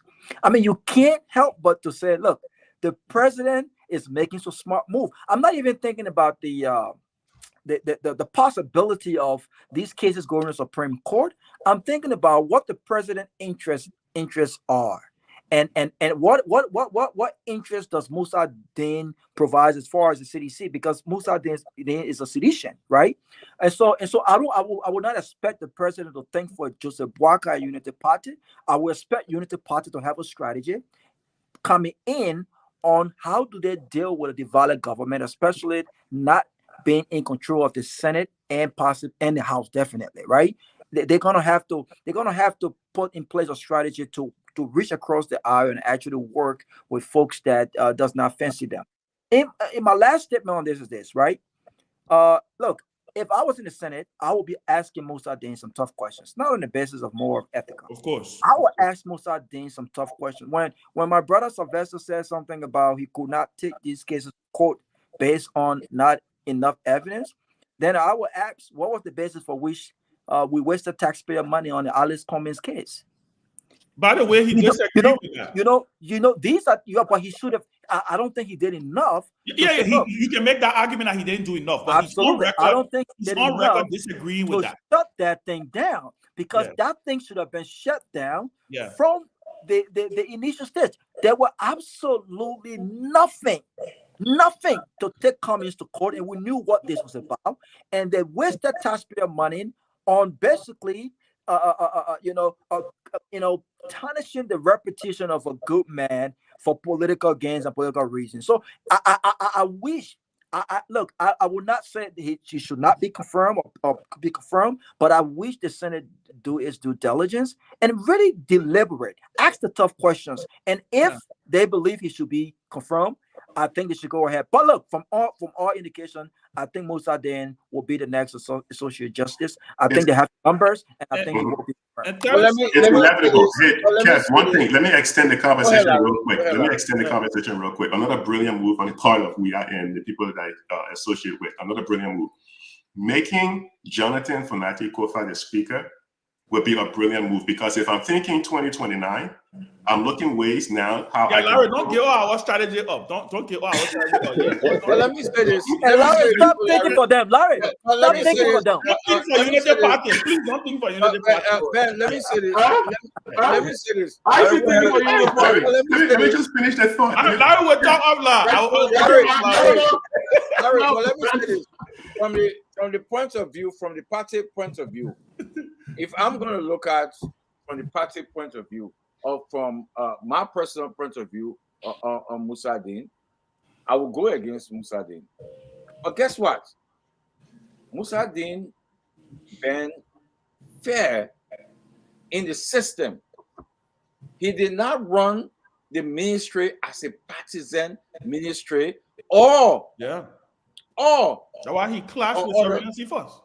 Yeah, I have my biasness against Musadin. But Kev was not happy when the thing came up first. I was upset.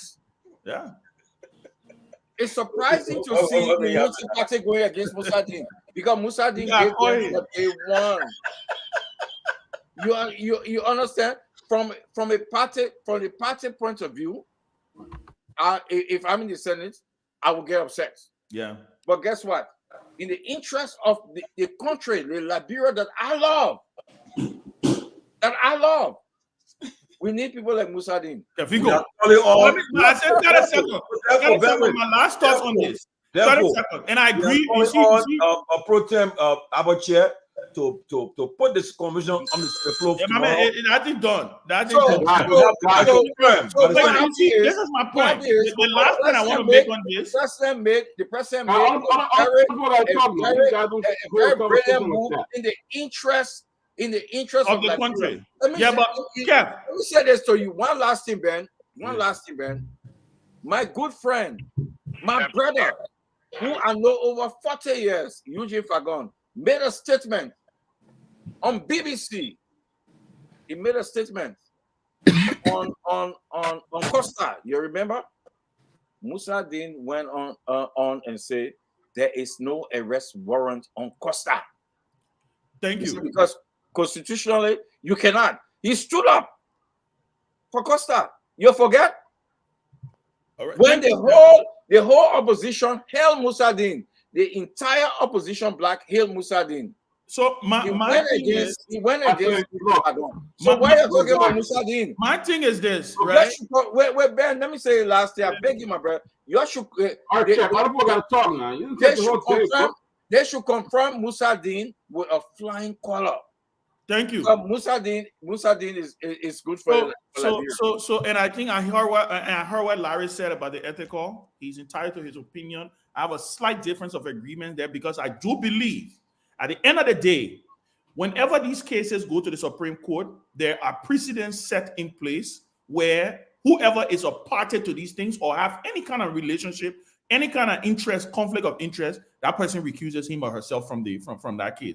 There's a trending precedence that is a part of the Supreme Court behavior, the way they operate. The other thing I want to say is, again, going back to what President Weah did, one of the reasons why President is appointing a Supreme Court justice is one of the most, if not, it ranks up there as one of the most important functions a president one of the most important opportunity a president can ever have, right? Even in this country, because you get a chance, especially in America, because in America, the justices have lifetime appointment. They're not a Liberia where you got an age limit. In America, it's for life. So you get an opportunity to shape the court for generations. That's what Donald Trump was able to do. He was able to do that, right? So I agree, and I see that. That's why I said this was a brilliant move, and I think everybody has agreed on that. That the fact that George Weah saw this opportunity, he would have been crazy.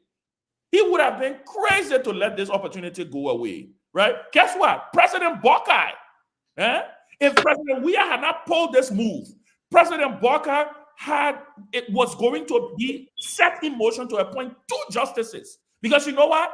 The Chief Justice is about to retire. I think in another year or so. I think she's 69 or 68.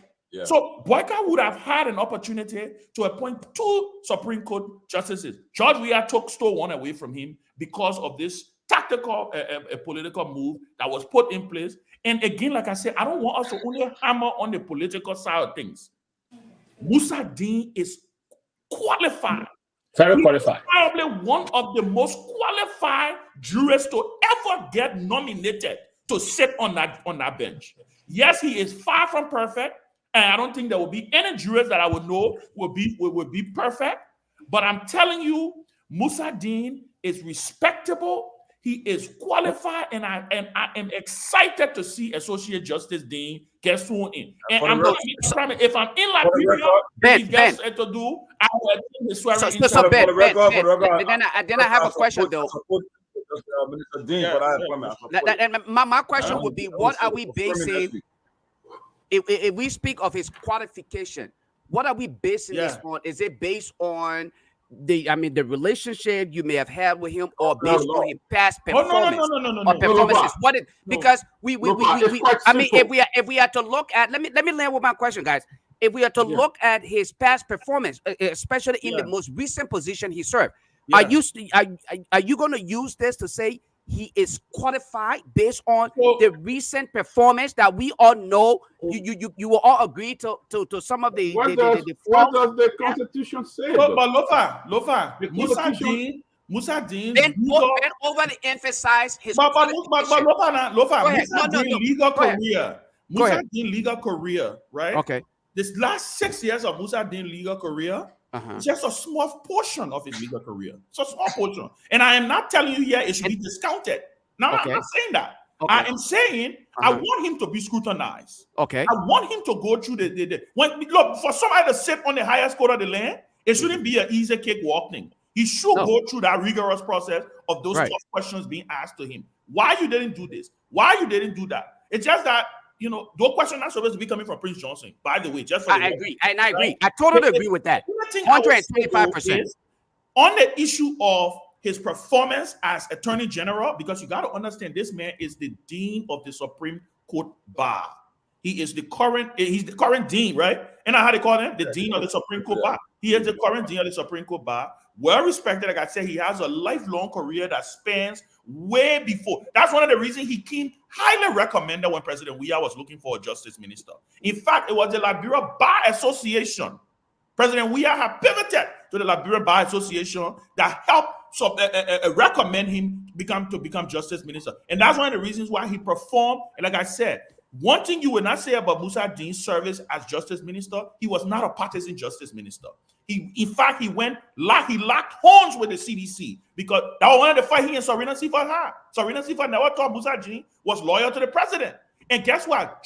The Minister of Justice is the only cabinet minister. You disagree. I can disagree with the president. That one is there. So I believe his record as justice minister should be scrutinized. I think he can well defend himself. He can well defend his record. He's not perfect. He's not squeaky clean. But when I look at his body of work, I think this is probably one of the best nominations our country has. Well, let me say this. Let me just add something to what Lofa said. Article 71 of the Liberian Constitution. It said the Chief Justice and Associate Justice of the Supreme Court, with the consent of the Senate, be appointed by the President from a panel consisting of qualified judges, practicing lawyer, law professor, recommended by the Judicial Service Commission under the appropriate qualification criteria drawn by the Commission, provided by the President recommended, shall be a Liberian citizen of good moral character as determined by the Judicial Service, considered at law, court bar for the period of 5 years, one who has taught accredited law for a period of 5. I think Musa did meet all these requirements. Everything. Look, man. And before the president made this appointment, this nomination, the president did hold consultation. He just didn't do this thing. He didn't wake up in the morning. He held consultation. We can speak from a position of authority. He's had consultation. So Lofa quickly. There was some. As you look at his track record. And Musa, former member of the Unity Party, he ran for office as a Unity Party. Guys, look at Keff Hassan. Now you smiling. Let us end on this one now. No, he was a member of the Unity Party. He was loyal to a lot of Unity Party people. We lost the LRA boss. Now, is a debate that on now. The president, the UP government, they have about 24 more days to take office. It is the president's right to nominate a new LRA boss. It's a change of position that I think got 2 more years on that position. What people are saying is a sensitive position because in the financial sector, whatever the case. But again, I think President Weah should go ahead and nominate a new Commissioner General of LRA. What's your thoughts, guys? I think for me quickly again, and I will move on this quick and very fast. Yeah, I think while we still have the 14th brother still yet to be remains brought to Liberia and stay in the mortuary, that have never happened in the history of our country. I think it will be appropriate for the president to do a new nomination after his funeral rites, and that I will push. But to stay having in the mortuary, and then we have to respect it there. And the president said he was a very good friend. They played basketball together. He stayed in the mortuary. We should not move because the precedent we set in the country when a government official pass, basically we keep them on the payroll for 3 months. The family will collect their benefits and pay for the period of 3 months. That has been a precedent via the PFM, I think, within the financial law. I'm not sure if it's within the PFM law, but yes, that has been a process for decades. So every Liberian leader that I've known from the time of most of the transitional time theater, we will have the funeral rites performed, and then thereafter there will be a new appointment coming up. I don't think I don't see it coming, but probably if they bury him before the inauguration, then the president can move. But yes, within the president powers to do that. But now while he stay in the mortuary, but just to say, by the time they bury the man, the president will be coming out of office. So the president, he will wait for that time. He'll be out of office. So I think then I mean, respect the dead. Yeah, I mean, I want the latter. I want to hear because this is an issue that I know you disagree, but again, I want the president to move on. So here's another situation where you have an incoming administration. They need to come in with their own group of technocrats to be able to manage the resources, manage the revenue, manage how the government collects and pays its bills. Again, why it is legal for him to do that? Again, I would highly recommend that you give the new administration an opportunity to come in and craft their own policies, bring in their own technical people so they can help drive President-elect Boyka's arrest agenda. Again, but I see people saying, there's no legal and ethics when it comes to a politician. Absolutely correct. When you look at some surveys, they are right there in terms of where they're used car salespeople, right? So here's the thing. I think out of respect, he shouldn't make the nomination, give the incoming administration an opportunity to actually come in and bring in their own technical people to help push President-elect Boyka's agenda. I think that's just my opinion on that. I don't know. Some people might think it's unfair, but again, I think I'll just show some respect to the incoming administration. Why I somewhat agree with Larry, though. I want to say this. This is just for the interest of education, and maybe we can think about this. That's a turn of position, right? But here's my if the president appointment of that position is to only give the incoming administration the opportunity to bring in their own people to push the agenda of the incoming person. Here's my question. When are we going to get to a place where these institutions that are expected to function at an independent level, doesn't matter who the president is, right? When are we going to get to this place where institutions and individuals who are in certain positions to do the Liberian people's job, not necessarily a president's job, right? I understand the president makes the appointment and they're in they have some sort of loyalty to that leader. But are we saying that these positions, people who qualified Liberians who are in these positions cannot function fully if the president who elected them are no longer in that position? For me, I think that's kind of troubling because I don't like this idea of when a government comes, then everyone leaves. There's no proper committee to vet the qualification of some of these individuals, right? Because that administration have all these people that they must reward on that basis. There are some people who are not competent enough who are replacing really fine Liberians on the basis of the fact that, well, this is our time and you didn't help us get this person elected. Look at the foreign ministry, for instance. The foreign ministry is an institution. It's a place where you should have independent professional, with the exception of the foreign minister. But when these guys come, they are just basically replacing everybody. And so if that is the basis for which the president should not appoint, then I disagree. However, I would agree with Sylvester that out of respect for the family, And the fact that look, you just have 2 more years left on you. I'm not sure how much of a difference this is going to make. 2 more years.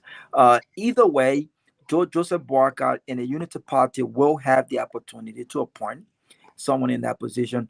God forbid something did not happen to this fine Liberian. And so, in that light, and out of respect for the family, I would say, look, the president have got to make not only a moral decision, a respectful one, but one that could be political come 2029, right? The families are paying attention, and if this move will be unprecedented, right? Then he should also take that into consideration. But if it's just 2 more years left, and this guy is still, the family are still grieving, he's a good friend of the president, I would say, look, I think you should let this one go. 2 years, it doesn't make my position now. What?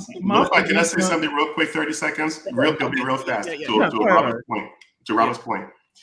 So we understand that people should work independently, because when you take a look at the central bank, for example, one of the things on the international scene, central banks are meant to be independent, because if you leave it up to politicians, they will come and print money wherever they want to print money. We saw it lead to inflation over in Zimbabwe. We saw it lead to inflation in Argentina and other places. Interestingly, when Nathaniel Patriot was nominated or named to head the central bank, the first thing he did when he came in was he said he was going to run the central bank at the will and at the whim of President Weah. He did say that, yes. Yeah. That is a problem right there. So in reality, we know that these people should be independent, but reality is they're never independent. So I just make that point real quick. So my position on this, LRA thing, and just a quick clarity with Larry further, and I'm glad that's one of the reasons that Patriot is not there, because I think Patriot was a disaster, total disaster. When he came in, you could clearly see that he didn't. I mean, for someone who had worked at that bank for a long time, because he was a veteran of the bank, and I think it was in President Weah's wisdom say, okay, this is somebody who knows, but he clearly came in and didn't know. But let's fast forward and give some credit to the current leadership of the central bank. The current central bank has shown its independence. The IMF is in there; they're doing what they have to do. I think it's one high mark that I know. Even when we talk to folks from the IMF, they talk about the fact that the central bank has been, has kept that level of independence, and also the president, we has credit, he too have kind of kept his hands off of the central bank, if to a certain extent. On the issue of LRA, I think the president has a right to make his appointment. I'm not going to argue for him to have a right to appoint Musa D and say he doesn't have a right to not appoint LRA. But what I would do is I will lean on his wisdom in this one, right? And let me tell you why I say so. The president, Thomas Dodona, served the country. He served the president well. In fact, Thomas Dodona is probably, right, on record, probably the most successful commissioner general we probably have had, because it's a new LRA is pretty much a brand new baby in the Liberian government system, right? It brought up through the Ellen years and stuff like that, and then the Weah administration kind of strengthened it, and it became independent and stuff like that. And Thomas Dodona has done extremely well.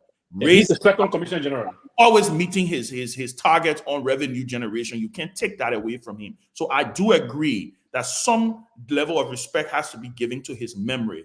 And I want to, again, that's why I said I will revert to the president's judgment on this, because I don't think President Weah is going to make a determination in this direction, not considering all of these factors. So I will revert. I would not sit on this platform and say he shouldn't.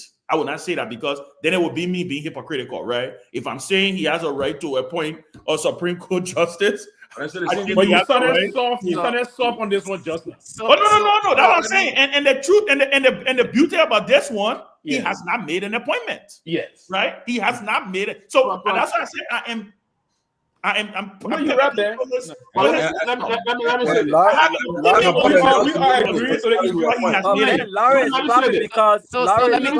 say this, right? Let me say this. Okay. Let me just say this. I'm listening to everybody saying the president, in consideration of, everything else that has been mentioned. But here's what I would say. If I'm to base my suggestion on Ben's position, the political impact of it, right? I would say to the president, Go ahead and make the appointment. Meet with the family.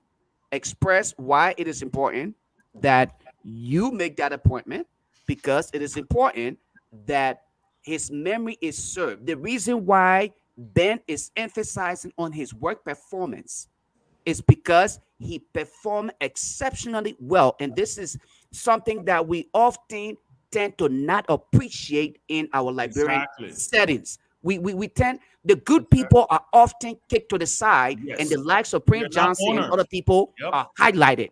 So what I would do, had I been in the position of President also, okay, what I'll do is, again, I'll meet the family.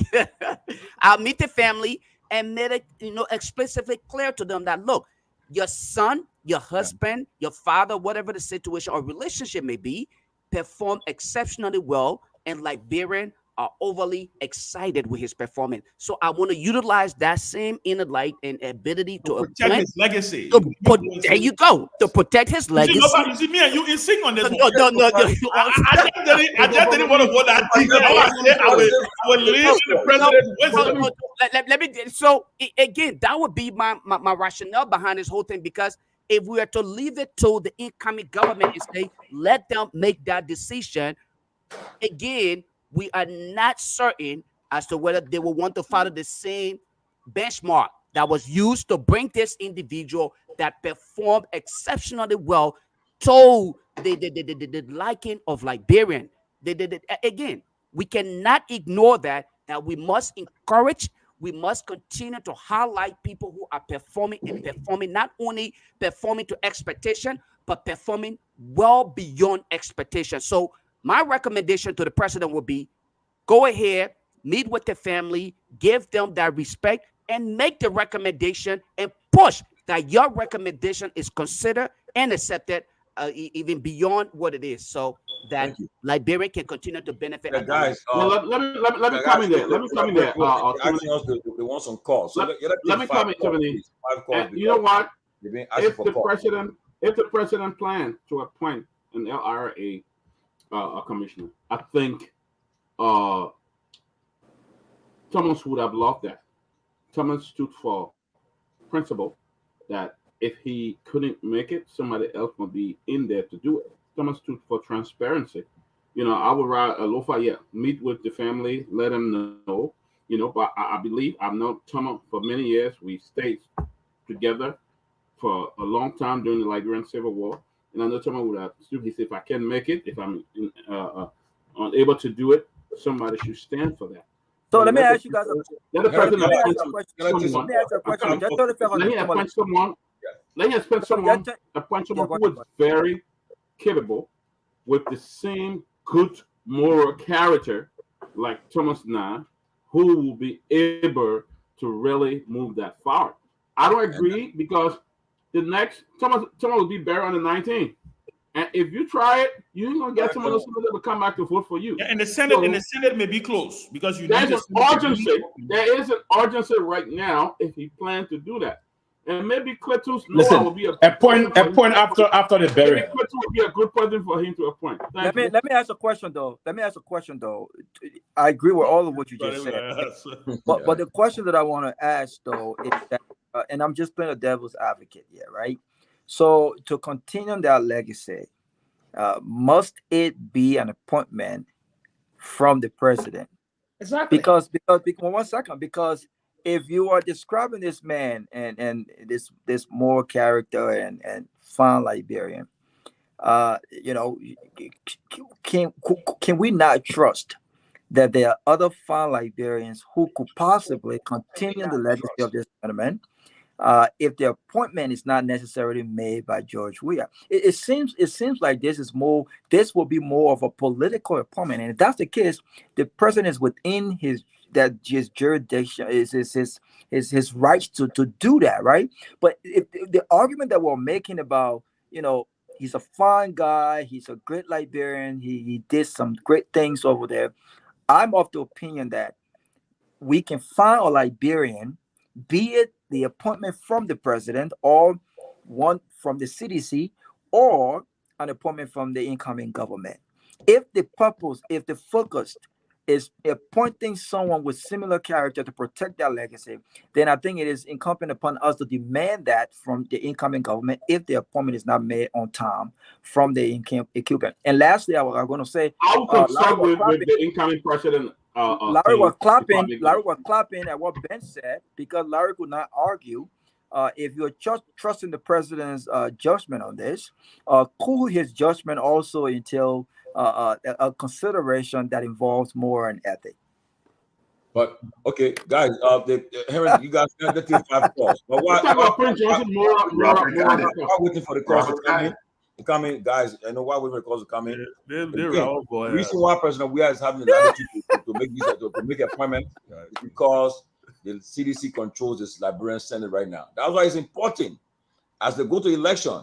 If they sit down and allow the unity party to control the Senate and the Speaker and the House, it's up to them. But I think it should be fighting to control both House and the Senate by electing their own people. But again, that's interesting capability. We're about to surrender the Senate to the yeah, but you got to also understand with the Senate. Yeah, let me talk. Why you shutting me up on the Senate issue? You got to also understand with the Senate that you got to money. That's what we're talking about. You got to understand with the Senate. And it also has to do with. It also, and y'all can disagree with me, it also has to do with what kind of vice president you're going to have, right? Coon is going to be I predict Coon is going to be extremely robust. He's a former senator. He understands that business. He'll be a good senator. And guess what? Coon, maybe the only time Coon will allow a pro tem to preside in that Senate, maybe when he traveled. Maybe when he traveled. But I do agree that the pro tem is important because the pro tem is the administrative head of the Senate, but the pro tem has to work closely in concert with the vice president, who is the president of the Senate, because if the vice president is in that chamber, the pro tem cannot preside, and the vice president is going to be holding that gavel. So, and I think Coon is going to be very, very robust. I think Vice President Taylor gave Abachi a lot of leeway in that Senate. She really did. She gave him a lot of leeway. I mean, you saw there was a period where she started getting a little aggressive. You saw literally Abachi was sitting down, in the gallery with the rest of the folks. So it all depends on how the vice president is going to erupt. But from all indications, I can clearly say I think the Senate is headed towards Senator Lawrence. I think it's looking good at this point at becoming the next pro tem. Hey, Ben, 2 minutes, real quick. President, did Ellen make similar moves at the end of her administration? She did. In fact, there were many. Guess what? You see, the legislature, what Tomini was saying, right? Ellen attempted to make the Inspector General of Police, tenured. Yes. It got shot down by the legislature. Yes. There were several. Ellen Kima was a list of appointing NASCO. There was a list of appointment of places where she wanted to be tenured because she wanted to put her people in place, but it got shot down by the legislature because of the pushback. So the party should understand that what President Weah is doing is constitutionally correct too, and they have a right to shoot it down if they like to. So I just want to exactly what I said. Exactly. That's why. Let's take some calls from back home. Let's take some calls. Be careful. I only elected a Senate pro tem and a speaker. Henry, you ready? Let's take the calls. Yes. You did a consult with me. Very closely, and tonight we having Larry Kennedy as our guest. So it is now time that you place in your call to 077701765. Come on, Larry, when you coming back, man? Discussion here on the closing argument. 077701765. A royal rumble out here. To form part of the discussion here on the closing argument. 777017635. You can now place in your call to form part of the discussion here on the closing argument. Larry, you heard your membrane Johnson today? Well, he muted. I didn't hear it. Say it again. I said you heard your membrane Johnson today calling for justice. I think the right thing he did. We should follow him. We should follow him. To the very first caller. You need to cover How are you? Your cousin. the panelists and the guests online. How are you? Your name from where you join us? I'm James Blama Kamara. Sorry for the poor quality of my voice because I'm suffering from the cold. But that is not important. Your name from where you join us? Yeah, James Blama Kamara. I joined the position. Go ahead. Yeah, thank you very much for the opportunity. Like the many panelists there on the show, I support the issue of the confirmation of Honorable. I did not favor him when he was. Come again, Sado. Hello. We did not hear that part very clear. So come again. I said, even though I did not favor the appointment of Honorable Musa Din as Justice Minister when President Weah made the appointment then, and then to where he is, I did not admire him because I felt there was a lot of lawlessness in our country, so there was a need for a Justice Minister to be very robust to ensure that they adjudicate or prosecute some of those individuals who were making threats statements against our country. But as it be, we hold it as it is because maybe the president was there also talking to him and influencing some decisions not for him to have been so harsh in terms of adjudicating some of his duties as a justice minister. So by appointing him, we look at him to be qualified to be on the Supreme Court bench for another area. You don't carry the issue of our personal feeling there. No, the area that is very much professional and these sort of things that he will be able to perform. So it should be confirmed that the Liberian need to ensure that he will be able to serve the Liberian people diligently. Thank you very much for the opportunity. Thank you so much. Thank you so much for following the discussion and then making your own contribution. 770-17635 is the number to call. To this caller. Hello. Yeah, hello. How you doing? Closing argument. I'm doing okay, and you? My name is Henry. My Henry, stop being people on the boat today, man. Yeah, okay. Let her flow the way you can flow. Just leave the beginning. Come on, Hello. How are you, sir? Yeah, I'm asking what I'm calling the closing argument. Okay, you are live. Your name from where you join us? My name is P1P Willie, and I joined from the show number 4. Okay, go ahead. 1 minute, please. Yeah, okay, thanks for the time for that of me. I said got some question about the performance of the Justice Minister in a most recent post, like the adjudication of cases, like for what happened in Lofa County. People are saying he said there was no, prima facie or evidence to take cases to court. I don't know which prima facie he needed. When there were guys going out, there were guys saying all our threatening remarks to the state, and then those guys were arrested. Up to now, we don't know what happened to that case. So they are precedent, there are cases that, there were evidence, and then the adjudication just went somehow funny way. We can, retrospect on the Charlotte Musu case. There were a lot of silly things that he did. I'm a physician, but I don't support Seneca Framing Musa Dean, Councilor for Reflection, as associate justice on that bench. So, Senators of Liberia, you are hearing me, I'm calling on you to reject that confirmation. You should not go there. We cannot award such name or lucrative job. Why? The last job you didn't perform well. Thanks for having me. Okay, thank you. You are a citizen, but you don't support the confirmation of Frank Musa Dean. 770-17635. To this caller, hello. Good evening. How are you? I'm okay. Your name from where you join us? My name is Thomas Kimara, and I took join you from Portland, Coast Point. 1 minute, please. Yeah, thank you. You see the problem I will always get with y'all. Let me go down to the team. This is Labrador. At times, they call the leggy or bait things when the things they will get to the point. So, I like taking with it easy will not actually leggy. If somebody will call the beeping sending you, please call. Sending you insultive messages they want us to read it on the air. Which of course It is not necessary. Heron, flow the way you Give me the flow. 1 minute. We'll just let you flow. Heron, flow. Heron will let you flow. You understand the environment. Go ahead, deal with them. That's my How are boy you? right there. Henry. You're welcome. Your name from where you join us? Okay, my name is Luther Thomas, and I'm joining you from Peabody Junction. Go ahead. 1 minute. Okay, basically, I get called to appreciate all of you for this program. This is my first time I get coming to your program, but I like the way you guys organize yourself.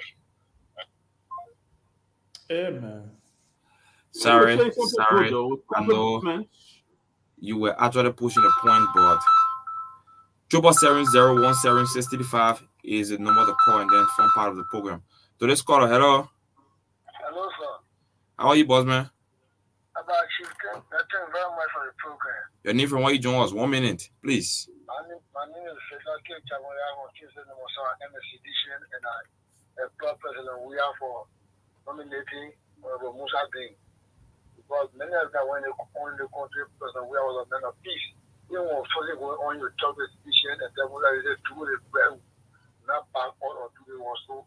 I think Musa Ding will be the best man because you know what? One day back CDC or any other party, so thank you. Okay, he's the best. 770-1765 is the number to call, and then we will get you live to make your part of contribution on the closing argument. To this caller, how are you? Good evening, Chief. Hello, boss man. Thank you. This is Pascal Davis from District 6. Pascal, 1 minute. Hello, Pascal. Yeah? I will take you just for 1 minute. Other than that, I will cut you off. Go ahead. Thank you, Chief. Even 30 seconds I can manage. Forget about that. Go ahead. Let me say thanks to Ben and wish them Happy New Year. Okay. Well, I mean, for the fact that it is legal, so it has no basis for argument. In as much the president is acting on his constitutional mandate, then we should not argue. Somebody say expediency cannot be or cannot surpass what is legal. We should not even be arguing that. Whether it is a week to his tenure, whether it is 5 days to the presidency, the president still has the right. Somebody say, what now? Except somebody wants to tell me that they themselves has motive, or except they want to tell me there's something under the sleeves. The Constitution gives the president the right. I mean, especially the person that is nominated. I mean, we all know what the Justice Minister has stood for over the years. At one point in time, the opposition said the Justice Minister was, in fact, the only man in the government who was qualified. I mean, so if the president decided to have him appointed to a position where somebody has already resigned due to illness, I think we should help the president and be calling a legislature or the Senate precisely to have that individual confirmed. We can't be arguing, it is not timely. Why now? The president still has the right. He's the president. So we should be asking, why is it that civil servants are still taking salary? So if there was an emergency, are you saying because the president has been voted out and there are days to his tenure being expired, he should not act? We should stop this kind of thing. People who are educated, sometimes they allow themselves to be carried over politics, and they sometimes find like there's somebody who is a child, and they sound so primitive, and they sound so low, because for you to tell me the president, he already been voted out, that's why Mr. Boyka is referred to as president-elect. Until he takes over in 2024, January 22nd, President Weah is still the president of the country. So we need to stop this thing. People who are educated, we need to learn from them. That's why I wonder sometimes to say, what kind of book did these people learn? Because we're not learning anything. Allow politics to take away our state. Thank that you. is how we move our country. We will be honest and not respect the Constitution. Thank you so very kindly. Yeah, thank you, sir. You almost to 3 minutes. You just said 30 seconds. 770-1765 is the number to call. Any call from the U.S.? Yeah, 2 more calls, man. That call, almost there. Well, you guys want us to take calls? Let's just take maybe I shut the 3 phone calls. lines off in the U.S. though, because I want it to be Liberia specific. But Hello. if you want me to open, I'll do it. Hello. How are you? Just a minute to 12 o'clock. Your name from where you join us? Yeah, thank you so much. I've joined you from just that being a very community. Go ahead. Okay, my name is Panelists. Okay, I think we have to be realistic, have to be real. Okay, I think it's clearly last the employment of the LRA airport is clearly last in the president. The president said the president will take away sympathy, take away sentiment. It will be real to the issue. If the president prerogative to appoint, so he had already appoint. Okay, so you need to let us wait due to the becoming government and do that. Talk about the country with all our agreements. When it comes to each step in the country, we have to be very fair. Come with the 70 to 7 country, whichever be appointed, assure that person will be eligible to do the right thing for the Liberian people. Thank you so much. Thank you. Just two more, and then we'll turn to you guys. 770-1765 is the number to call. We'll take just two more calls, and then we'll go to the panelists there. Your name from where you join us. Good morning. Yeah, good morning. This is someone and I call you from Peabody. Okay, go ahead. 1 minute, please. Yeah, let me say thank you to the panelists in studio. You see, today our country, we are educating people in the country because it's George here and they are going against George here. But let me tell them something, right? As you can see, the calamity is happening in our country. The Liberian store politics. Because we cannot see this happening in this country because we not want the president. The president we are against people in the country. So we are asking every Liberian to apologize to government for what we did. There will be serious amendment on the land. We have just started. Thank you so much for giving me the time. Okay, we should apologize to the president. That's all. We have just one more, and then we'll turn to you, Lofa Julius. 770-1765 is the number to call, and then you be part of the discussion here on the closing argument. 770-1765. We can get a call, okay? Just the last one. Hello. Good morning. Hello? You have to dress away from the radio. Yeah, it's already off. How are you? Okay, good. Yeah, I'm fine. This is Samantha calling from Dwasa. Thank you. Our very first female caller. Yeah, so I just want to say George has the constitution, right? And in during the 6 years, he did not do anything according to the Liberian people. So even if he gave them the 2 stars or whatsoever, it's still nothing. So he just needs to exercise his constitution right. Thank you. Thank you so much. Lofa Julius, it is up to you. All right, let's take our caller here. Let's take the first call. Caller, your name and where you calling from. Let's hear from you. Lofa, thank you so much for the show. This is very powerful. That one I just listened to one of the callers just said it. When you listen to people that discuss the issue and those are people that are not informed to get at least good education, but they try to take aside the paper. You said the man get power, get the right to be president from now to 27th January. But he doesn't have the right to appoint somebody. Apart from that, they do not assume in the case of like something happening like war against Liberia and the Eastern. Do you think the president has to wait for the president coming to take action? This is thing that's we got to discuss it in a way that honestly. Take that politics and say, it's the ethic. Politics doesn't have no ethic. When the right is there, all the politician is giving to the person to implement the right, they have to do it. The law is law. No ethic in law. Thank you so much. Thank you. Let's take out next caller here. 443, last four is 4168. Caller, your name and where you calling from. This is Ali Masali calling from Maryland. Go ahead, Mr. Masali. You got a minute. Thank you. The private here, those people that questioning the president why he had to do appointment at this time, since the president conceded to Joseph Boakai, I think that was on Friday of November 16th. He didn't dismiss people. Why did he say, why the president has conceded to Joseph Boakai and he's dismissing people? They couldn't say that, but now that you have 20 people, and then they are asking questions. For me, yes, I'm a teacher, but I'm not going to support that because today the ambassador is saying that Bureau is lawless, it's a lawless country. Don't think it for Musadi. See what happened in local country. See what happened in Meta country. See what happened on the Somalia drive. See what happened to the late Joshua as a justice minister. We didn't hear anything from him on those things. You see? So now that the president is 20 years, that the president right. But for me to say I will support it, I will stand with the Senate for him to be rejected. Thank you. Thank you, caller. I think that was the last caller. I will shut the phone lines down. We can close out for the night, guys. Guys, look, it's been a great show, man. And people enjoy the show, but we'll continue again next week. It was fun, though. I won't call his name, but he has confirmed to be here Wednesday. We have a special guest on Wednesday. He has confirmed to me that he will be here on Wednesday. So again, will be interesting conversation on Wednesday. But guys, we have some things pending.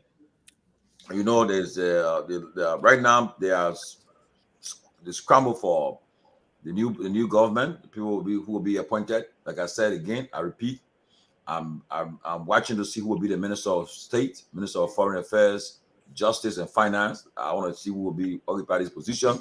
Very important. I mean, I know for a fact. Maybe I confirm, I know, but again, we'll make sure we have the conversation good. The Minister of State will know there'll be somebody who is close to the vice president, the president-elect, and so forth. But as somebody said today, we expect to see a lot of disappointment. People who are expecting to get jobs, they may not get what they want. But again, that's politics, and that they call the Unity Party Alliance. That means other people that supported got to be part of the pie, eat some of the pie. So again, the CDC government got 22 more days remaining, and we'll see what happens in the next 22 days. But guys, you can give your party comment as we call it day. I want to go first on this one here, just to highlight something that I started with at the very beginning of the conversation. It was a great show tonight. Thanks again to our brother Larry for accepting the invitation to be here, and hopefully we can continue to have others to join us. But I want to say this, something that we have noticed over the years, and it continued to happen. That is the issue of human rights abuse and accountability. The issue of Joshua, the late Joshua, his parents to be laying him to rest, family and friends. Since we heard from the Liberia National Police about this case, and they were in search of alleged perpetrators, we are yet to hear from them again as to how far they are with the case, and the family and friends continue to mourn the death of this young man. But the part that really baffles me is the fact that these are some of the alleged perpetrators are gallivanting the social media. They are socializing, behaving as though they don't care. They have adopted the Prince Johnson behavior to show no remorse for their contribution to all of these things, and we still don't see any action from the part of the Liberia National Police. This is disheartening for the mere fact that a young man, a promising young Liberian, will lose his life, and then alleged perpetrators will be left alone to enjoy themselves, to brag about their association or their close proximity to the incoming government and being untouchable. These are concerning moments in our body politics in our country, and I think I hope that the incoming government would do due diligence and not to even wait for the incoming government. I hope the current government will pursue this case to the fullest. Today it is Joshua. Tomorrow it could be my brother or my sister. And it will not be based on party lines. I think we must set precedents and we must hold people accountable. The reason why the likes of Prince Johnson, Mr. Johnson, to be correct, the likes of Mr. Johnson and other people will gallivant, our body politics and think that they control the narrative and they can demand what they want and get it, whatever, whenever, however, is because of these kinds of behavior. No one is punished for the action. Mr. Johnson is walking sky-free after all of his contribution to everything that took place in Liberia, including the death of innocent Liberians. But we continue to ignore that. Please, let us not ignore the death of innocent Joshua, who was simply exercising his constitutional mandate by wearing a CDC t-shirt.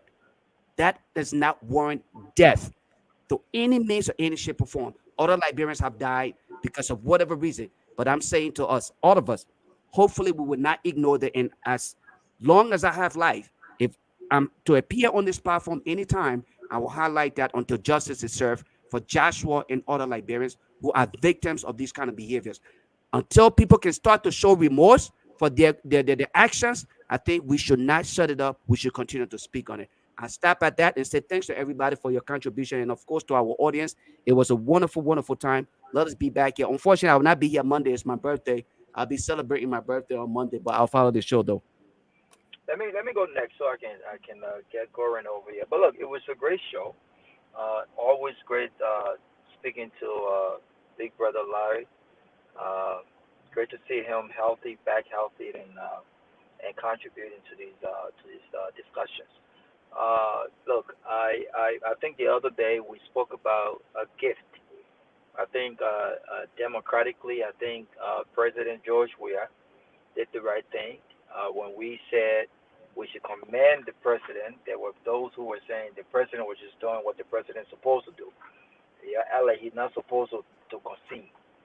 And we use that moment as an educational moment, right? Because if you look across the region, there were lots of things opposite of what the president did that were occurring. And so I will hope, in the interest of holding the people accountable, I will hope that the president can leave us his second gift, which is to write a letter requesting the establishment of war crimes court in Liberia. I think we've talked about that, and I think that they have been having some discussions around that. I think the president still has time to do that, and I know he's listening tonight, and so I would like to urge him. It's time to set the foundation, and this would not be a political hurt if even he intends to run 2029. I think it will be an advantage for him. Let the president leave that gift with us. He can do that right now if he wants to. Write a letter requesting the establishment of war crimes court in our country. And if the incoming government is truly serious about fighting corruption and is serious about holding folks accountable, then let's see the political will that they have to do so, because they will have to clean up some folks in their own closet. And also, Mr. President, please leave us that gift. Write a letter requesting for the establishment of war crimes court in Liberia. Leave us that gift. Other than that, man, I thought it was a fascinating show. Everyone was fired up, and people really got to hear some things, some great educational things. But Liberia is all we have. It's great when we discuss these issues, and it's great to see government taking actions, and we talking about it. But my heart goes out to everyone. My heart goes out to everyone involved in that tank explosion. People are dying. I was listening to the young lady. I forgot to say her name, man, but she's a advocate in Liberia. Her brother and her nephew passed away today, and she was on live talking about it. My condolences to her family and the families of all those involved. I've been hearing that the hospitals are not equipped to handle these cases, that there are not even enough air conditioning at the hospitals to keep these victims cool. Some have requested help from Nigeria, from Ghana, and other places. I'm hoping that the government gets involved to save as many lives as possible. And so, to all those involved in that unfortunate accident, I said my heart goes out to you, and may God bless and guide your families. Again, gentlemen, thank you. It's been a great show. Thank you. I'd like to go. And then... Say my parting words real quick. Sorry. Yeah. But so this was a spirited conversation. I always like to listen to people because you always learn something when you listen to people sometimes, because not one person has, a license or everything out there. So you listen, it was a great conversation. Like Keff said earlier on, Keff, if I knew, I would have come with my red shoes, because I didn't know we're going to hold trial over here today. It was a pretty interesting debate, but just a couple of things real quick. I love the fact the last caller said something, and I want to repeat what Ben Sanvee said early on. The judiciary has a code of conduct, a moral and ethical code of conduct, because he said in law, there's no ethics or no moral or something within the law. The law itself has to deal with some form of ethics and morality. That's why you have the code of conduct that people within civil service have to live up to. Because if you don't have, every business or most institutions out there, they all have a code of conduct for a certain reason, So, look, I learned a lot. I really appreciate you guys, and happy birthday to my brother, Lofa Julius. Wish you all the best. And I pray Godspeed to the late LRA boss, Mr. Nine. I haven't heard anyone say anything negative about him. He was the consummate professional, and that's how it should be. But one final thing, people may not be paying attention, and I know, Ben, I'm going to blow it out there because people are not paying attention. But I think the race for 2029 already started. Of course. And what Lofa Julius said, President Weah is making his chess moves right now. He's positioning all his people in the right place. It's going to be difficult to nail him on some of these asset recovery and stuff eventually. If some of his people get the positions that he is posting out there, like Jonathan Funati, Kofa. These are all things people are not paying attention, but that race has already started, and Weah has made some very strategic move. He's within his legal right, totally agree with it, no denial, but it was great. So Tomalin, Henry, Doc, Sylvester, really enjoyed this conversation today, man. I learned a whole lot. So you all be safe. And you're coming back next week, right? Yeah, Larry, Wednesday, based on the guest Wednesday, I'd love you to be on the yes. Party, please. We'll talk about that. Absolutely, give me a heads up. I will adjust my schedule accordingly, because we'd like to discuss the money part of everything. Well, let me do my closing. Larry, it's always good to be I mean, you such a reservoir of knowledge on a lot of these issues, and it's always good to to participate in conversations with you. Again, happy pre-birthday, Lofa. Hopefully, I mean, we're in the North Carolina area. Hopefully, we can do something. Wine and dine the holiday. We can do something, Lofa. Don't hide behind your children and say you're taking them to no football game or basketball or something. But happy pre-birthday, my brother. Look forward to it. Thank you. But let me say, and my heart goes out to the victims of the fire, the tragedy in Totota, Bond County.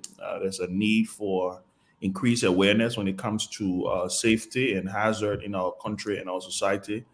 I know it's a tall order, but I think there has to be some level of awareness, and government is continuity. So we will look forward to seeing a vibrant, effective fire service under the Unity Party administration. These are things that they talked about during the campaign. We're looking forward to seeing those things.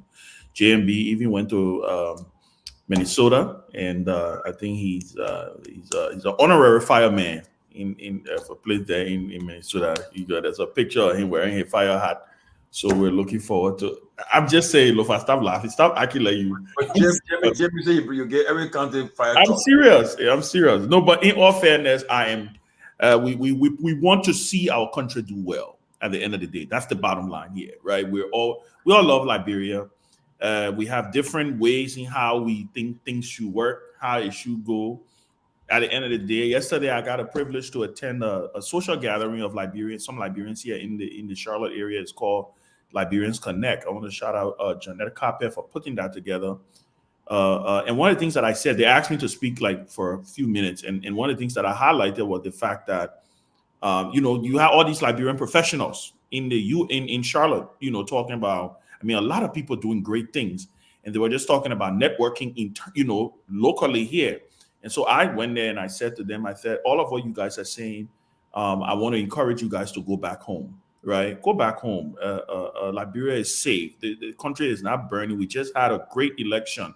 It was a very, very tough election, but there was just a smooth transition going on. So it spells good for the country. So go back home, build your homes, go invest in the country, because Liberia is the only country we have. But in the case, my final thought, in the case of Musa Dean, again, like I said, I think he is one of the finest out there.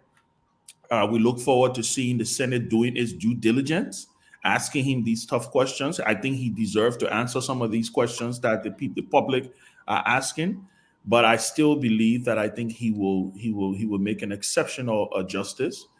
He's proven that he was justice minister. He was not a partisan to the extent that you hear most of the people who call to object to him today were seditious.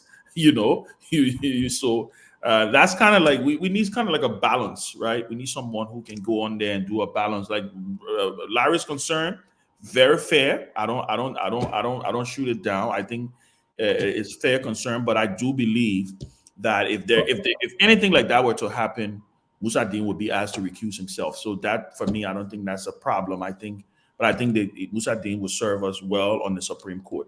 With that being said, it's good to be here. Great show. Happy New Year to everybody. I know we're not going to be here.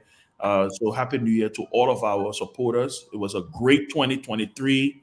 The election is finally over. Ben, let me end the team, man. You talk too much now. It's enough. Kev, I'll move on this thing to him. Yeah, man. You can't end. It was that Friday night. I got Kev guys gonna take us. Yeah, man. No mind, he drinking Blue Moon. What he talking about? Oh, so it was a great great conversation, and we want to thank everybody for showing up. Thank you.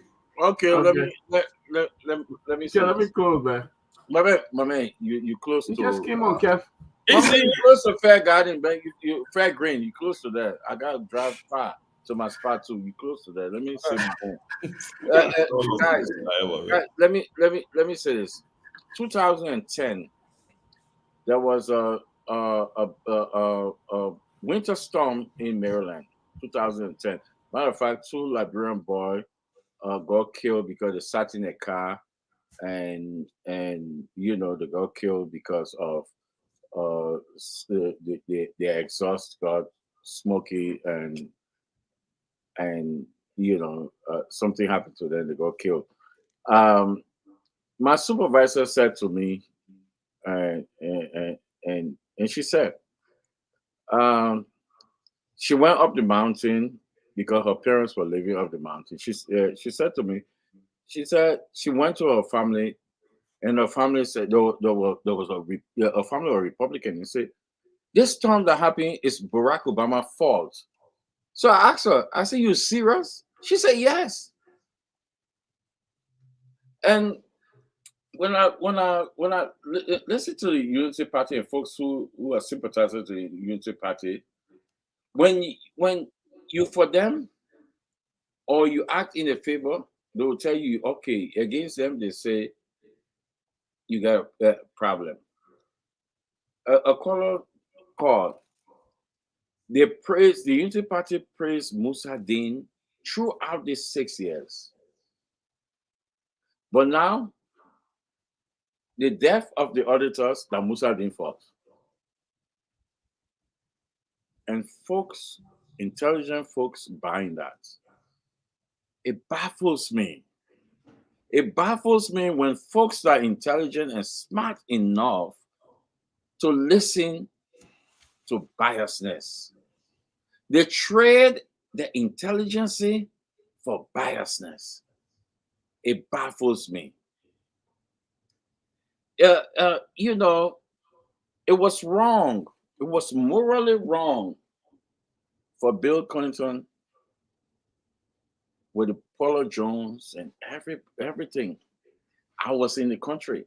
I was in this country for Bill Clinton's second term, the second 4 years. The American people voted for him. Constitutionally, they voted for him because they were looking at the economy, they were looking at what he did. But morally, he was wrong. And guess what? Al Gore listen to Larry, Lofa, what my boy, and what my other boys? Bravo. You might need to know. I'll go listen to them. I'll go one on the moral ground. Ben, the one on the moral ground. Guess what? He lose Tennessee. His hometown. The voters don't look at moral grounds. America doesn't.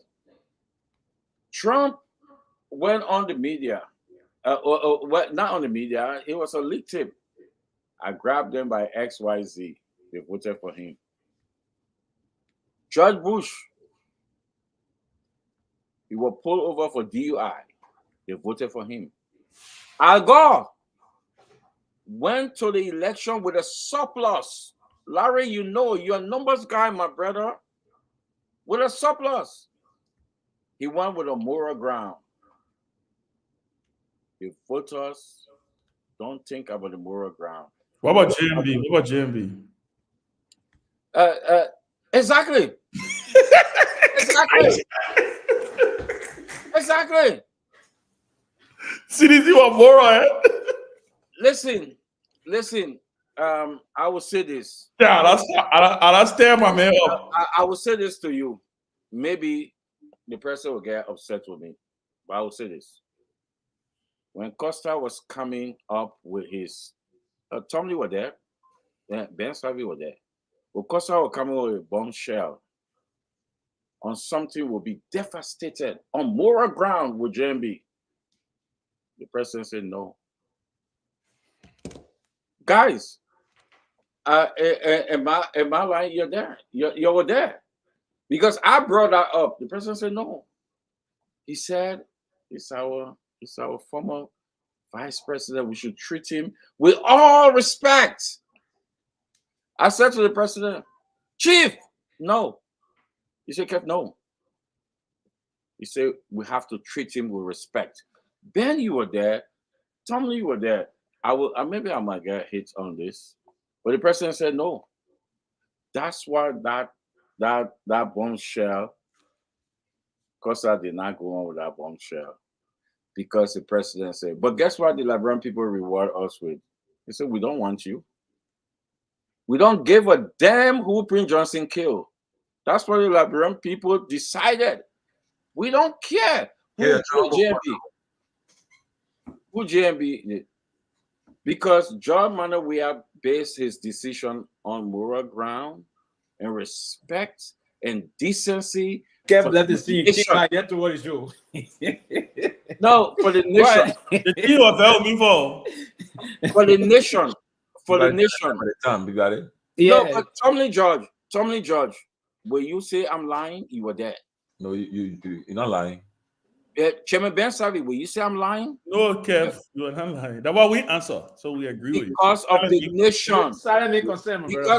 Because of the respect.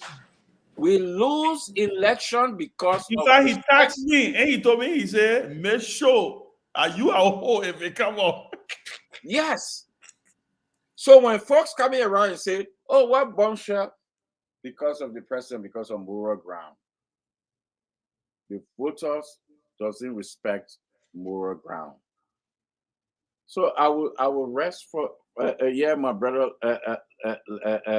Larry Kennedy. The president, the moral ground doesn't work in politics, whether at home and abroad.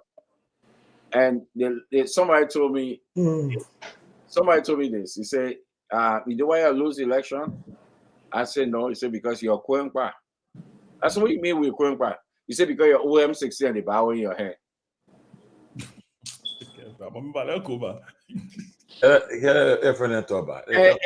And let me tell you, and JMB don't see politics that way.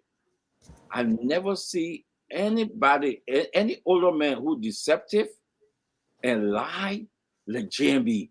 That papi, that con, serious con. I mean, you're the president. But so serious con. Let me just close quickly. That con behavior make them to win election. I hope. Yeah, the people let me close. Then you conclude, please. I hope we will change Liberia to a country of decency. Thank you, Kev. Yeah, for me, I would take Kev took all the time. So yeah, go ahead, Phil. I just want to say thank you, but Kev, I think the lamentation we lamented a long time. So I would hope that we move along this process and stop the too much of lamentation and fortune. But yeah, it's what I would say to us basically. Monrovia, right? Yeah, it's less in Monrovia. But I would say thank you to the people of Liberia. Thank you to our democracy. The democracy is forging on very well. Thank you to Mr. Kennedy. Always a very good time in interacting with you with your enormous skill. And I want to also say that the politics today we see in our country is about forging the process forward and respecting the view of the folks moving on. And I want to see a very tough and a unique system that will unfold beginning the 22nd of this next month, and we will hold this government to this have very hard stand up moving forward. And let me say thank you guys, and I mean nothing I can say because nothing. Thank you, and thank you to Ben Kimi. Yeah, and look forward to. I'm hearing that there's some appointment from the Liberty Party side. Ben is I beg you. I beg you. I hear that there will be serious protests in the Unity Party government. The Liberty Party the Liberty Party is pushing Ben Sanvee as one because that's what I'm hearing. I don't know, but again, that bro is going to two-party state. Take my word. Go ahead. Thank you, guys. Well, good to see you, man. Sylvester, let me end here, man. It was a great show, guys. And Professor Larry, it's always a delight to have you come and share on the show. I hope you come back. But let me say my thoughts and my best wishes to the fire victim. And I think the president of Liberia and the president needs to show up to that hospital or to Bone County somewhere and visit those people. Go there, sit with them and talk with them. Those are your people. And we have not seen anything like that. I think it's very important that the president go, the vice president go to JFK. They are spread out. There's just so much need right now. Go there and let the people feel that you are part of them. I think it will be very important. And I will end right there. I agree. So, guys, thanks, man. At 24 days from now, we have the 25th president and 31st vice president sworn in office. So, will be historic occasion we'll be witnessing on that day. I don't know. The team is getting ready to go to that inauguration. Our tickets will be coming maybe next week. Hopefully, we'll be there. Everything will be set. And again, we'll be representing the closing argument. I will not make it this time. Yeah, business. We'll be there in full. To watch that occasion. But guys, a good discussion, man. I want to read a quote from Happy pre-birthday, Lofa. We wish you guys blessings, and you were born a great day, New Year's Day, the first day of the year. You are a blessed child, and just God bless you and continue to bless you.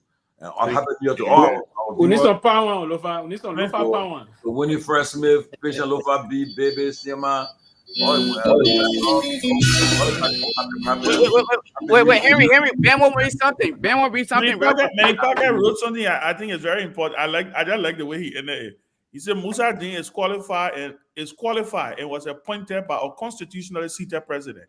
His confirmation should be swift, as he is not an unknown quantity. The Liberian presidency is for 6 years and not 5 years, 11 months. I thought that was very important. Yeah, good. Manny Packer. Very good. And we're gonna bring Manny Pacquiao on the show too, so it'll be great. Merry Christmas, everybody! Happy New Year, Henry! Happy New Year to everybody! Happy New Year! Happy New Year! Happy New Year! Happy New Year, guys! Yeah, let me say happy pre-birthday to the man, Lofa Julius. Let me say happy birthday, man! Happy birthday! Yeah. Wishing you all the best life has to offer you on your new age.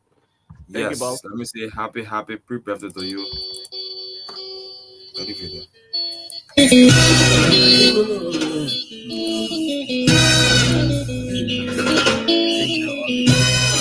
Give it in there.